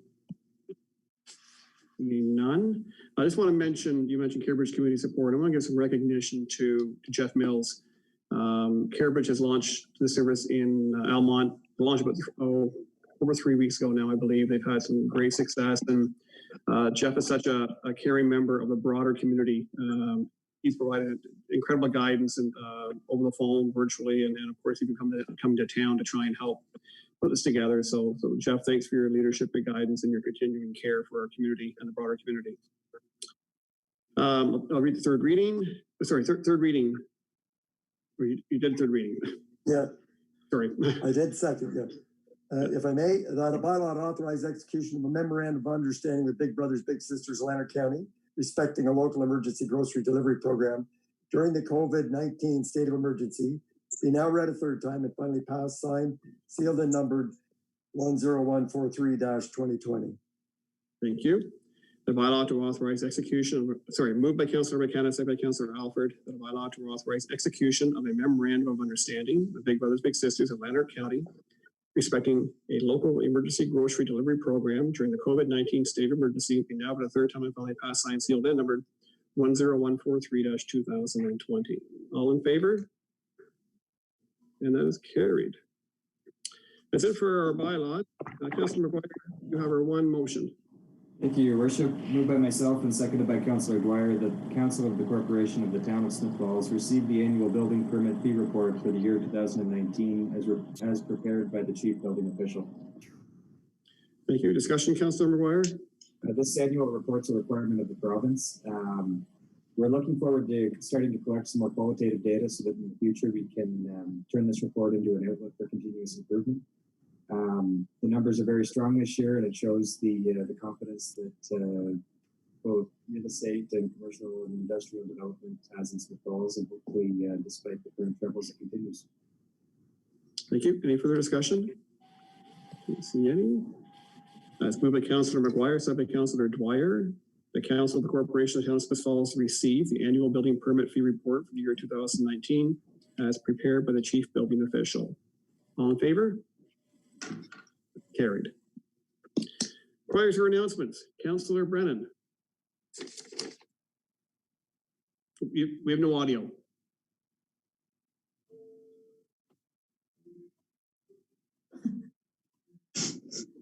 I was told to mute it earlier. We're probably trying to block emails. The dog was making noise.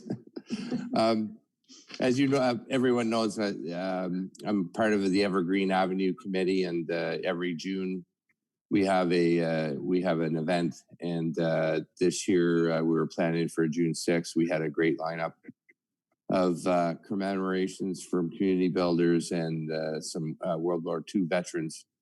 And we had a teleconference this week, and we've decided to postpone that event. It was going to be June 6th.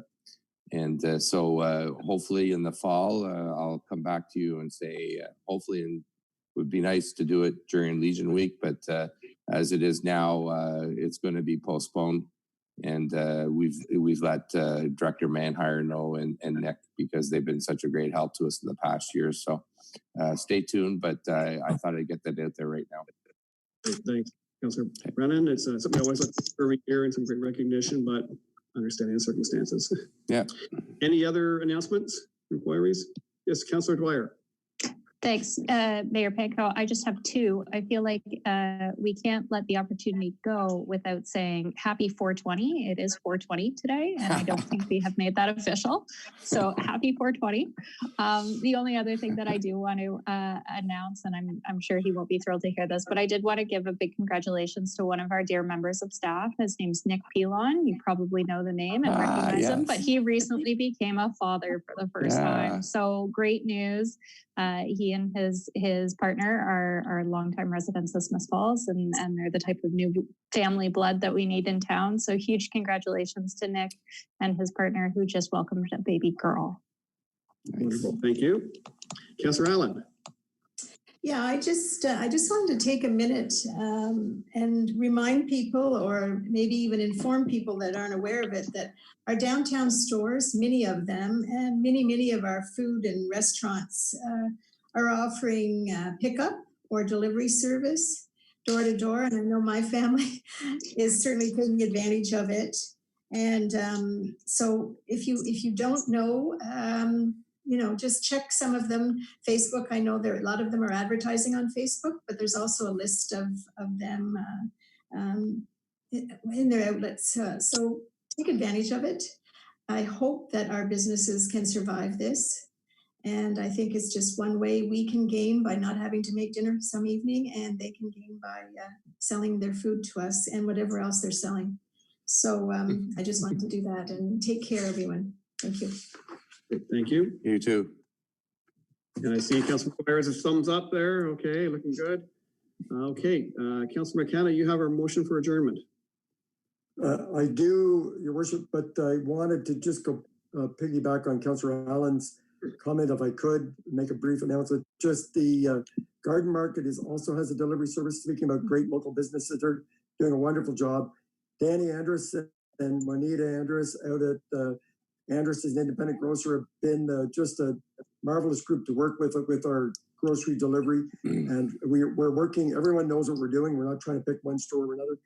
But Councillor Allen is bang on. Get out there and support our local businesses. I'm so glad you raised that, Lorraine.